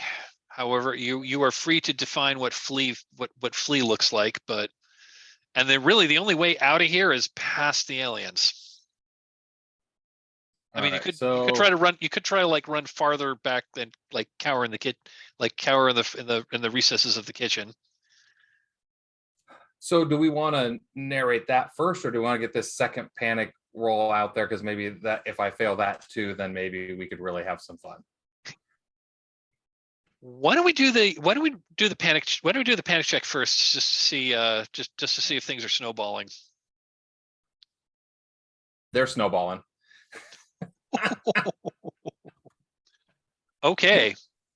So on a 3 on a panic check, a 3, you are, oh, okay. On a 3, you are jumpy, gain 1 stress. All nearby crewmates gain 2 stress. I'm the gift that keeps giving right now. So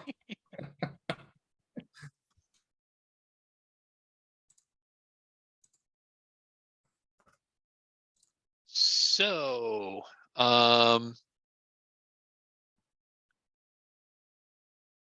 so yeah, you must, so yeah, if you fail, you must flee. So why don't you go ahead and tell us how you flee? Like, basically, there's 2 ways to go here. You can like run back into the kitchen to see if there's a way out. I'm going to tell you right now, there isn't. Or you could try to run past the monsters back into the hallway.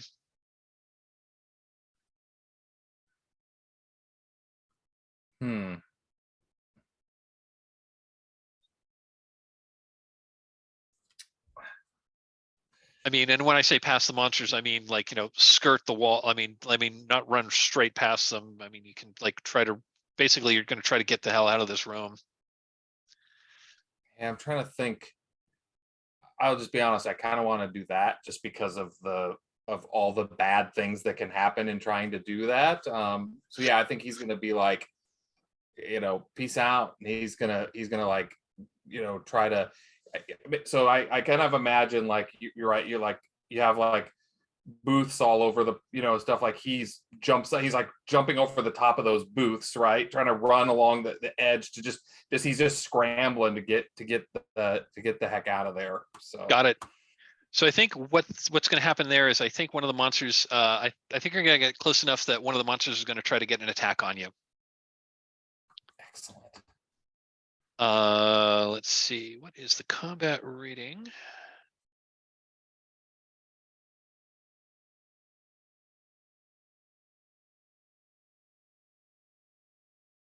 Ooh. Okay.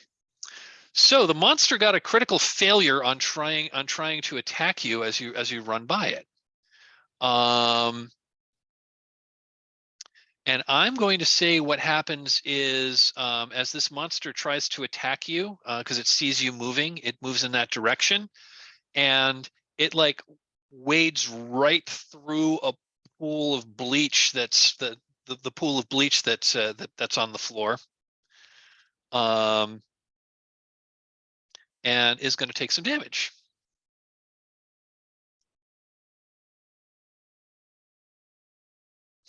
Okay, it took some damage. Yeah, I'm helping.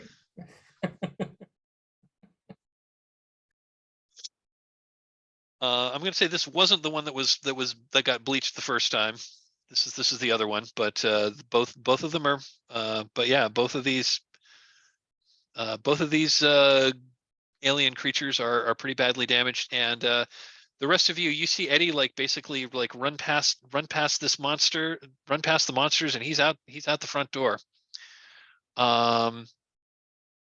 Olga's gone, Eddie's gone. Riggs, what are you doing? Riggs has his weapon aimed for a second shot and looks over at Banks, who I don't think has gone yet. Oh, I don't think Banks has gone yet. Sorry. Yes, you're right. Sorry about that. Sorry, Mark. And thanks for pointing that out. And thanks for pointing that out, Machinik. Sure. Yeah, I wasn't sure, so that's cool.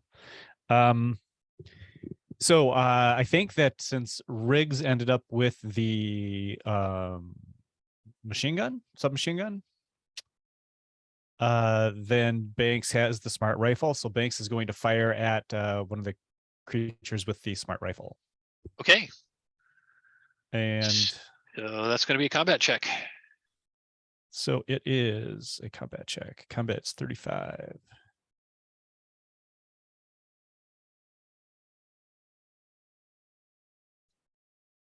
Oopsie daisies.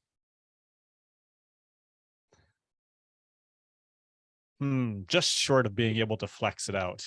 Got it. Okay. What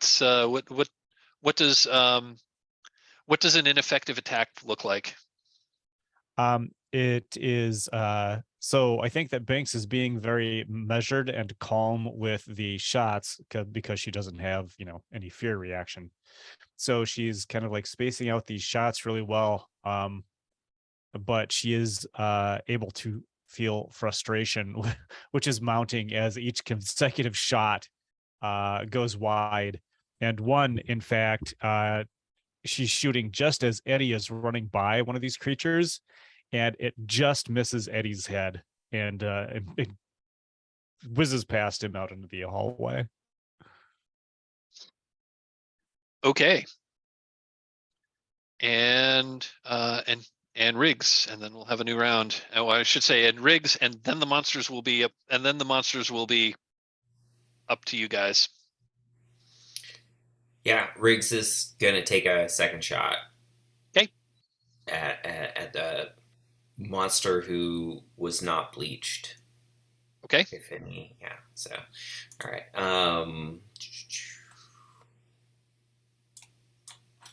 Presumably that's a straight up combat roll. It's going to be a straight up combat roll unless there's. I couldn't think of any reason to make it anything other. Yeah, I can't really think either. Ooh. Okay. And Riggs misses. Got it. Oh yeah, Riggs and Banks both increase stress because whenever you fail a roll, that's going to be an increased stress. Riggs, what does that look like? Well, yeah, I think very similarly, right? Everything's popping off about the same time. But the reason that Riggs misses this one is because he pulls up really quickly as Eddie darts in front. And so the shot goes way high and like kind of into the ceiling. Okay, so I am going to randomly determine who it is going to attack.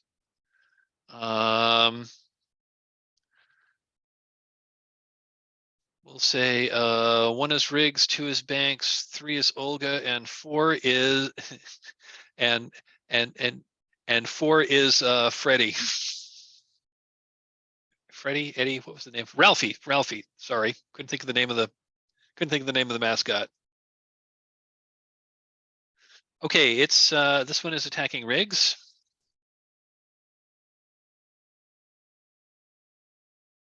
And that is better than its combat rating, so that is a hit. Oops, I didn't mean to do that. Ignore that.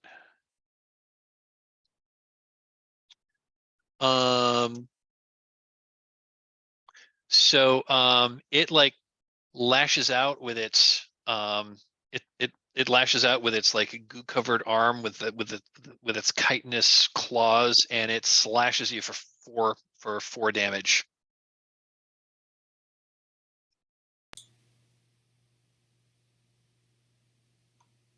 And the other one's going to attack someone else. And the other one attacks the and the other one attacks the animatronic. And just like the other one attacks the animatronic and literally pulls one of its arms off and smacks it in the head with the arm. And as it does that, as the creature pulls the arm off of the animatronic, it says, "Hey, don't get, hey, we will bill you for damaging the equip."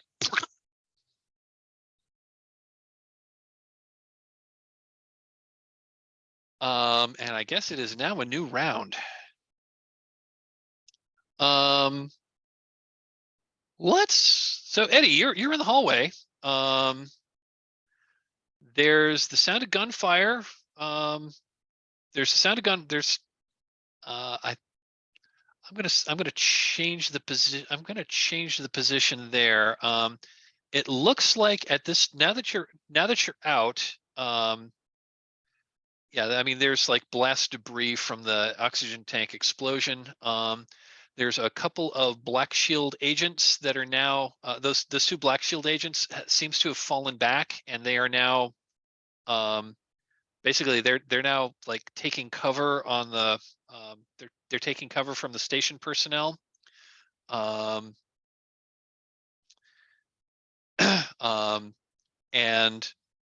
you and like one of them sees you and says, "You, like, what the hell are you doing here?"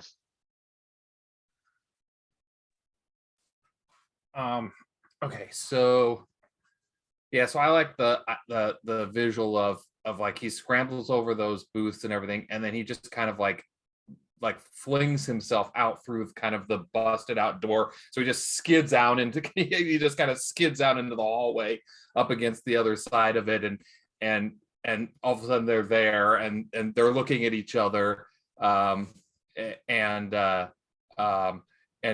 Eddie's like in full, he's like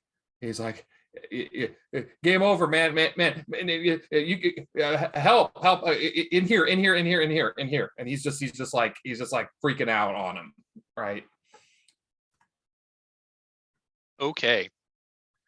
So I just noticed the time, and we're like running out faster than I was thinking we were. So if it's okay with you, I'm gonna hand wave the conclusion of this. I'm gonna hand wave the conclusion of this combat, and that is you're able to and so like I'm gonna say, like, this round, like, you're able to dispatch the monsters that were in here, between Olga like dumping more bleach on one, and Briggs and Banks shooting them. You're able to get rid of the other two. You're able to get rid of the other 2 monsters, and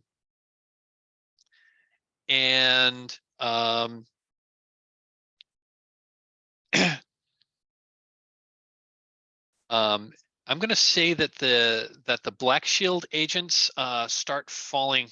I'm going to say that they start falling back again toward the direction that you are.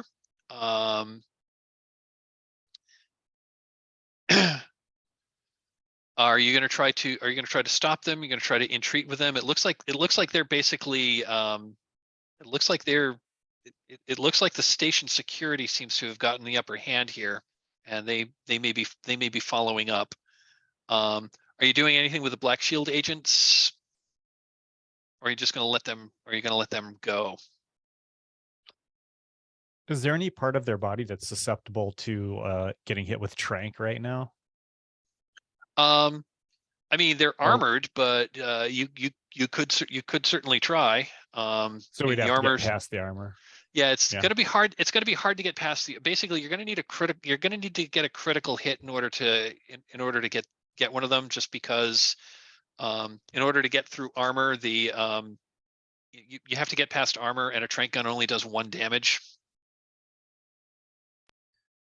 So unless we somehow convince them to like take off their helmets or something. Yeah, something like that.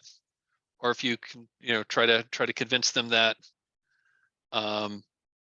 convince them that this would be a good place to hide or something like that.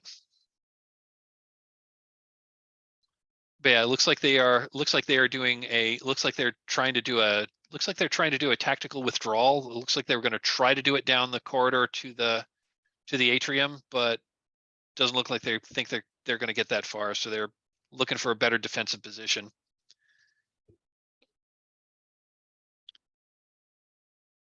I think Banks will say, "Stop and lower your weapons," while aiming the smart rifle.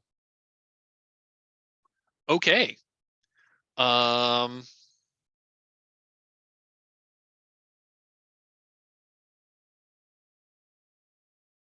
Sounds like this should be some kind of a roll, but I'm not showing. This doesn't really seem to have a persuade or a intellect.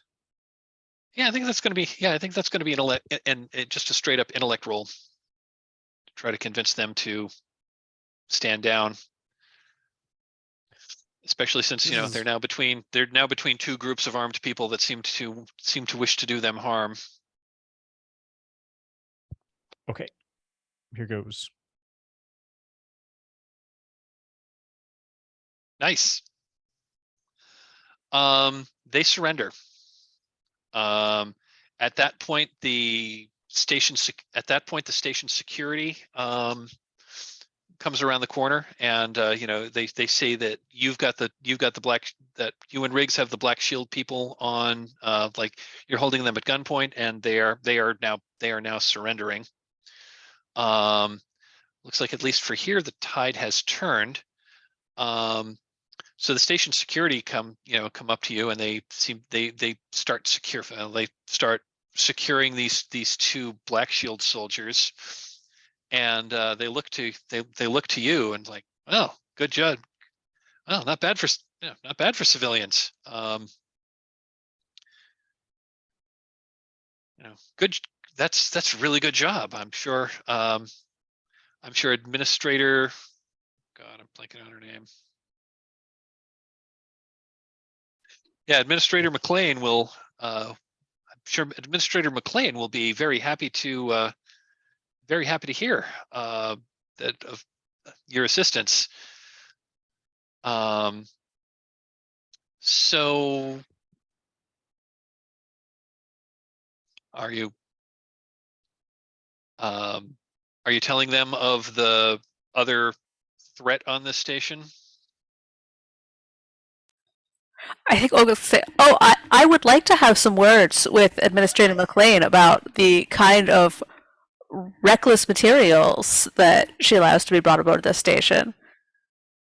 Reckless materials? What do you mean by that? And and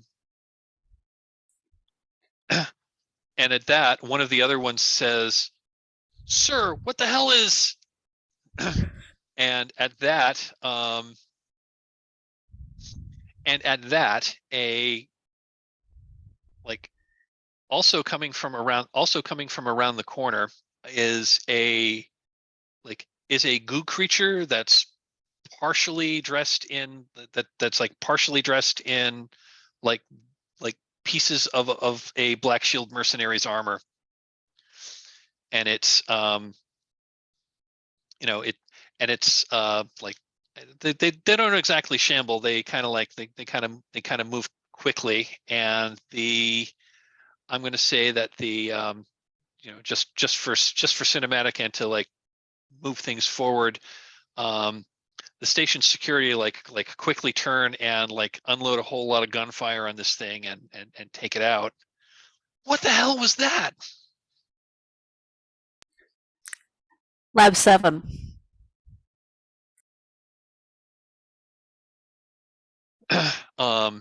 And at that they start and at that one of them says, "Wait, what?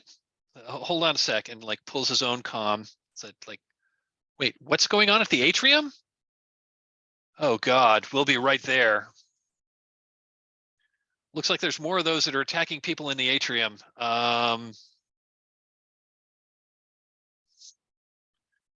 Do you go with the guards, or you're going to have to kind of go that way if you want to try to get to the ship. Unless you want to go back to unless you want to try to like climb up the elevator shaft or something like that.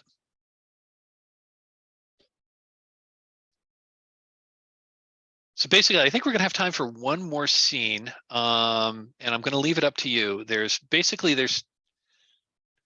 if you would like to try to climb up the elevator shaft, I'm going to say you can, and you're going to have to face down a bunch of Black Shield personnel that are guarding the space dock.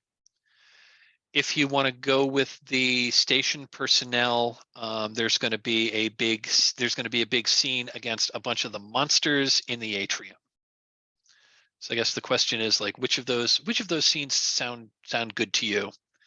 And then we'll get as far as we can, and then we'll we'll figure out what the epilogue is.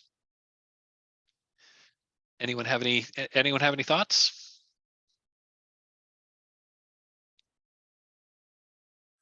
I'd lean Atrium. I go with Atrium.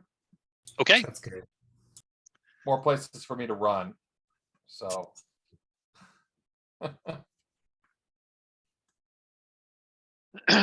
So you head back to the concourse and you head toward the atrium, and there is the sound of sporadic gunfire, and you hear more of those like unnatural, unnerving screams of those creatures. And you get into the atrium, and it's still decorated. It's still decorated for that Christmas party. The music's been cut off, thankfully. There are at least there's at least half a dozen of these goo-covered creatures that are in the room. Several of them are chasing other people that are just kind of running. At this point, it looks like both Black Shield and station security have basically, they aren't shooting at each other. They're all now shooting at the monsters. But in this amount of gunfire, you've noticed. I'm just going to say that some of you have Banks. I think you're the one that happened to, since you're the one who's like immune to fear. You were like not just taking the tactical situation. You were like, you also happen to look up, and you have noticed that this atrium is really not an atrium on a space station is really not a place you want to have a firefight. And you look up and I mean, these are highly reinforced, these are seriously reinforced like glass panels in this, like Buckminster Fuller style geodesic dome. But if you shoot that with guns, eventually some of those panes are going to break, and we're going to have an explosive decompression.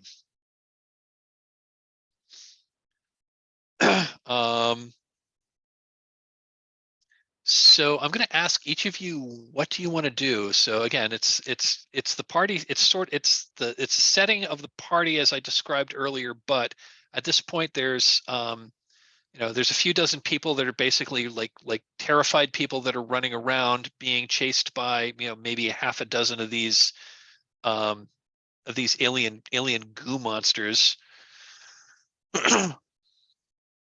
And there's some Black Shield people, and there are also some station security that are at this point fearing for their lives. They seem to all think that the aliens are a bigger threat. One of the Black Shield people has her visor up, and you've heard her voice on the comms before, but that's Captain Gruber. And at this point, she is ordering all of her personnel to retreat and to rendezvous back at the docking station. What do you want to do?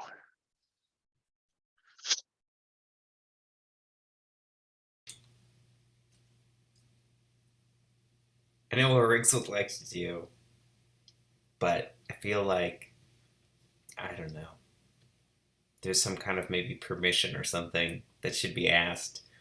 But Riggs would like to, upon noticing the Black Shield people are retreating, Riggs would like to start firing at the atrium windows.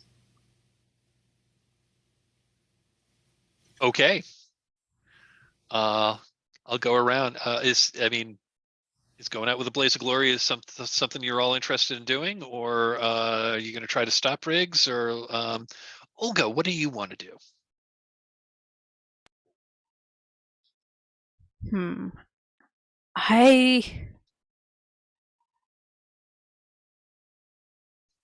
I think I'm for now hanging around the side of this space, hoping perhaps vainly that I could duck into one of these restaurants or booths or something to get a little cover. Got it. Banks, what are you doing?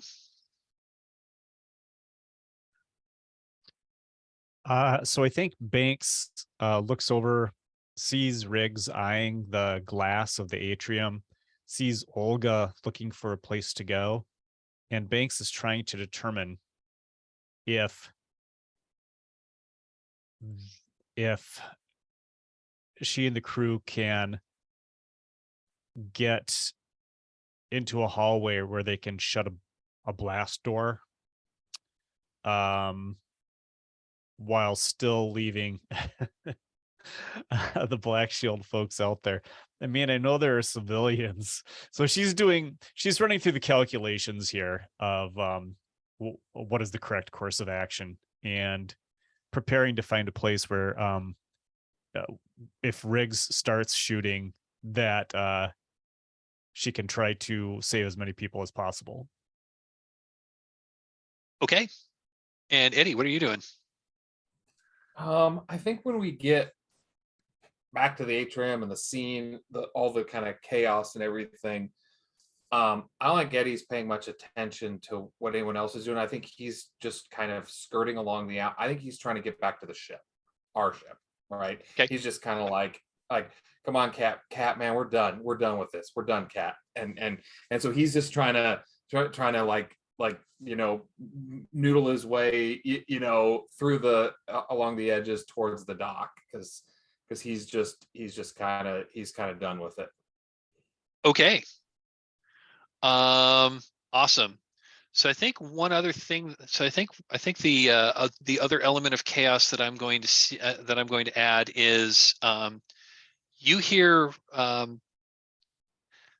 So I think you entered at sort of like the ground level, and I think when in our first scene there were like 2 levels. There are 2 levels that were above that were looking down. I'm going to say Captain Gruber is at the top level, who is like looking over and was kind of like assessing the whole situation from up there. But the acoustics in here are such that you can, you can hear stuff. Oh, and you've also still got the bad guys' comms. You are hearing now that the Black Shield personnel on the docks are now reporting and asking for backup because they are under attack by some kind of like strange red alien creatures. And and one says, like, we're under attack. Wait, they're like trying to get into a ship.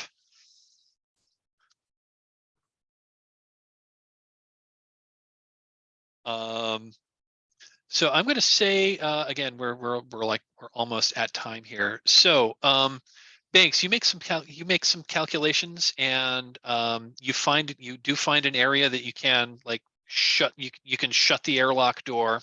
I mean, it's a space station. They are built so that if there is a decompression, doors will seal so that it isn't going to vent the entire atmosphere from the whole station. So you find an area so you can find a corridor. It's actually the corridor that leads from the atrium to like the commercial district where the high-end shops are. And I can say we can say you can gather up, maybe 8 or 10 civilians, gather and get them in there, and you pull the airlock, which seals that corridor. Olga, were you with Banks, or were you going to do something else? No, I think we were doing basically the same thing. Okay. I think we're together. Eddie, are you with them, or I'm sorry, you said you were just going off on your own, trying to get back to your ship. Yep. So I'm going to say the scene that you see is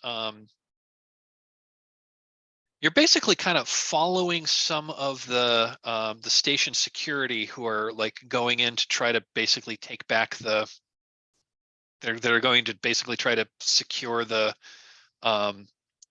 docks from Black Shield. So you're like following them at a bit of a distance. You get into the hangar area. The station security like forces their way into the hangar area after a brief firefight, but they got far less resistance than they anticipated. You get in there and you see that at this point there's like there's like more than a dozen of these goo creatures, and they are entering all their, and they are like going into like the various ships that are docked in the docking bay, and they are all starting to take off. Do they get into our ship? They haven't gotten into your ship, but there's, there's like, I mean, there's a few dozen ships that were docked in the dock. I don't think any of, I mean, they're not taking all of the ships, but they're getting into, they're getting into like, the space courier ship and and a pleasure craft and it looks like a couple of them are it looks like a couple of them are engaged in battle with some of the Black Shield people who are trying to get into the Black Shield's like space, like attack craft. Doesn't look like any are getting into your ship because there are more ships than there are these creatures in there. And you're just thinking like, why do they want to get off the ship? Oh no, they're going to try to go to other. You like immediately know they're going to try to go to other stations and spread this. And Riggs back in the atrium. What are you doing? Yeah, I mean, I think that Riggs is trying to shoot at the glass. Okay. And I'm going to say because we're basically at time here. If you want to go ahead and give us a scene like what that looks like, both like inside the atrium and what it looks like, from a ship looking at Hardlight Station. Sure. I mean, I think, I don't know if we need me to make if I'm successful, right? Like, I feel like it's a little hard I to don't think. narrate without. I mean, I think we're at the. I think we're in the like. Let's do cool. Let's just like. All right, Let's cool, just do awesome. cool My stuff. favorite part Cool of the stuff. night. Yeah, sure. I mean, I think like the camera has followed all of these other characters and including Banks, who I feel like in some ways was like trying to wait for me to do this, but Riggs takes aim at the glass and is firing in a pattern, knowing as I do from my zero G ops experience, and my sense of industrial equipment, and my extra explosives knowledge. I'm throwing all of my know-how into this as I'm making a pattern in the windows that does finally result in a crack. And I think that's the thing. You see that kind of like, and then you get the shot from the space station outside where things are still intact, but then you get that, and you see all of the stuff start to go through the window, and it's kind of like in that cracking. Then maybe there's a cut too of Banks, the door closing, and I don't think Riggs makes it though. I think Riggs is out the window along with.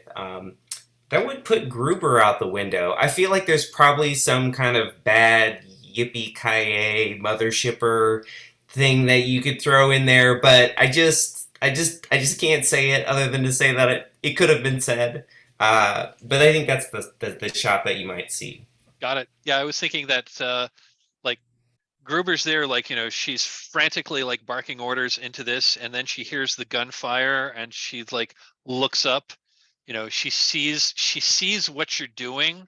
She pulls her gun, points it at you, starts like fires a couple of rounds, and that's when boom. And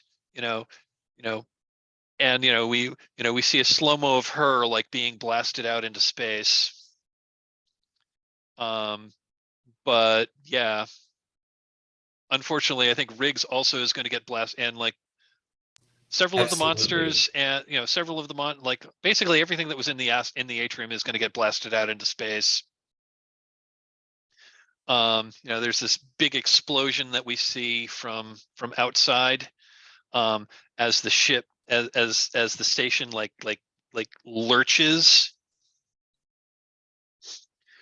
I think we'll see it, and so I guess Olga and Banks in the in this airlock sealed chamber. Would like I guess we see a like quick scene of the two of you. Anything that you were doing when there's this like horrendous like wrenching and explosion sound? Anything you wanted to add to this final scene? I think Banks is looking through the little porthole and sees the chaos in the atrium as everything's getting sucked out into space, and sees Riggs, sees Riggs and Gruber somehow as they're like being ejected into space. They're engaged in hand-to-hand combat, close grappling. And that's the last I see of them as they, if that's okay with you, Machinik, as they are like jetted out into space. I love it. Anything you want to anything in the final scene in this scene you want to add, Olga? I think Olga says something like, oh, I always knew that dome was a death trap. Like, try to be dismissive, but like she's actually kind of upset about Riggs. And Eddie, what you're in the hangar bay as you're seeing these.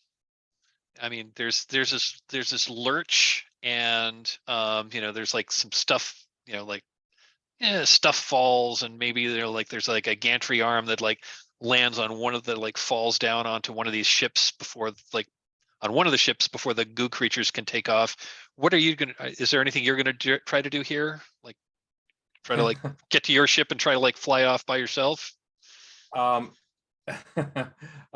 in the spirit of rash actions, I mean, I think Eddie sees, and maybe this doesn't work out, but and we can veto this obviously, but like I was thinking he gets out to your point, he gets out to the hangar and he sees them kind of getting on the ships, right? And you can tell the ships are starting to, warm up.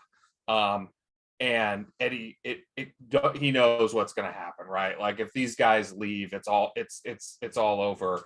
And I think what you see is, I'd like maybe he goes onto our ship and he overloads the reactor or whatever, and just blows it all up, to prevent them from leaving, the station. And so you maybe see him in the cockpit with Kat and crying, and then just some sort of dramatic moment where he just pushes the button. Like there's a button in there to blow it up, right? That's dumb, but just whatever happens, right? So there's an explosion, and your ship is. I'm going to say that your ship was near the Black Shield attack craft. So the explosion of your ship blows up the attack craft, which was full of ordnance. So that causes another massive explosion, and that destroys pretty much all of the ships that were in the hangar bay. The station lurches again. Artificial gravity goes off.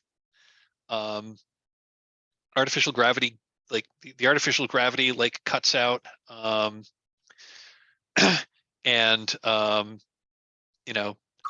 I think the camera pulls back as as we see like many of the lights of the station start to like flicker off. Okay, but we do still have two characters. Do we want to do let's can we do like some just like real quick epilogues? I know we've got 2 characters that are definitely dead. But if you wanted to like do some epilogues about, like, I don't know, like, news stories or like quick little epilogues. Once we do the epilogues, we'll conclude, and then we'll just do a little debrief afterwards. That sound okay? I'll do it real quick. I was going to say, Mark, would you like to start? Cool. So I think that we see a shot of Banks. She is the captain of a small ship, a space trekker ship, a hauler, and she's speaking with her crew and giving them directions. And as we pull back from the interior of the bridge and pull farther back, we see the side of the ship. And the name of the ship is the Eddie Riggs.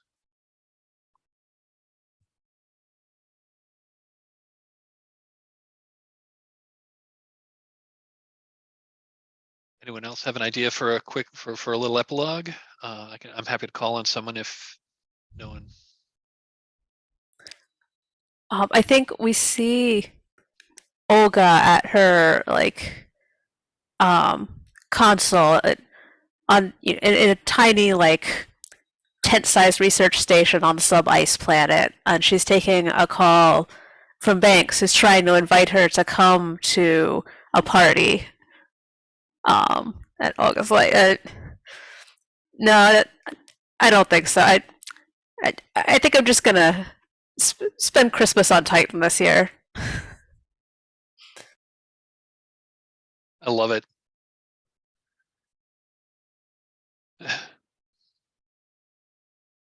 Joe, you have an epilogue you wanna do? I mean, I'm not necessarily your character, but Yeah, the only thing I might say is it's a bit of a retcon, but adding on to Olga's scene, maybe as the camera pans away, Kat is with her. That Eddie left when he somehow like shoved Kat in her bag or something before he went and did. I like the idea of Kat making it too. So I love that. That's awesome. That is awesome. And Machinik, would you like to bring it home? Actually, I was going to totally defer and say there's no way that I'm going to be able to top or add anything any better than any of those epilogues, really. So, well, fantastic. So this was Mothership, Dying Hard on Hardlight Station. Folks, I had a blast with this. This is super, super fun. Thank you for playing. If you've got a couple of minutes, I'd love to do a little debrief, but as usual, I prefer to do that off camera. Anyone who's watching, thanks for watching, and yeah, thanks. I'm going to end the recording now.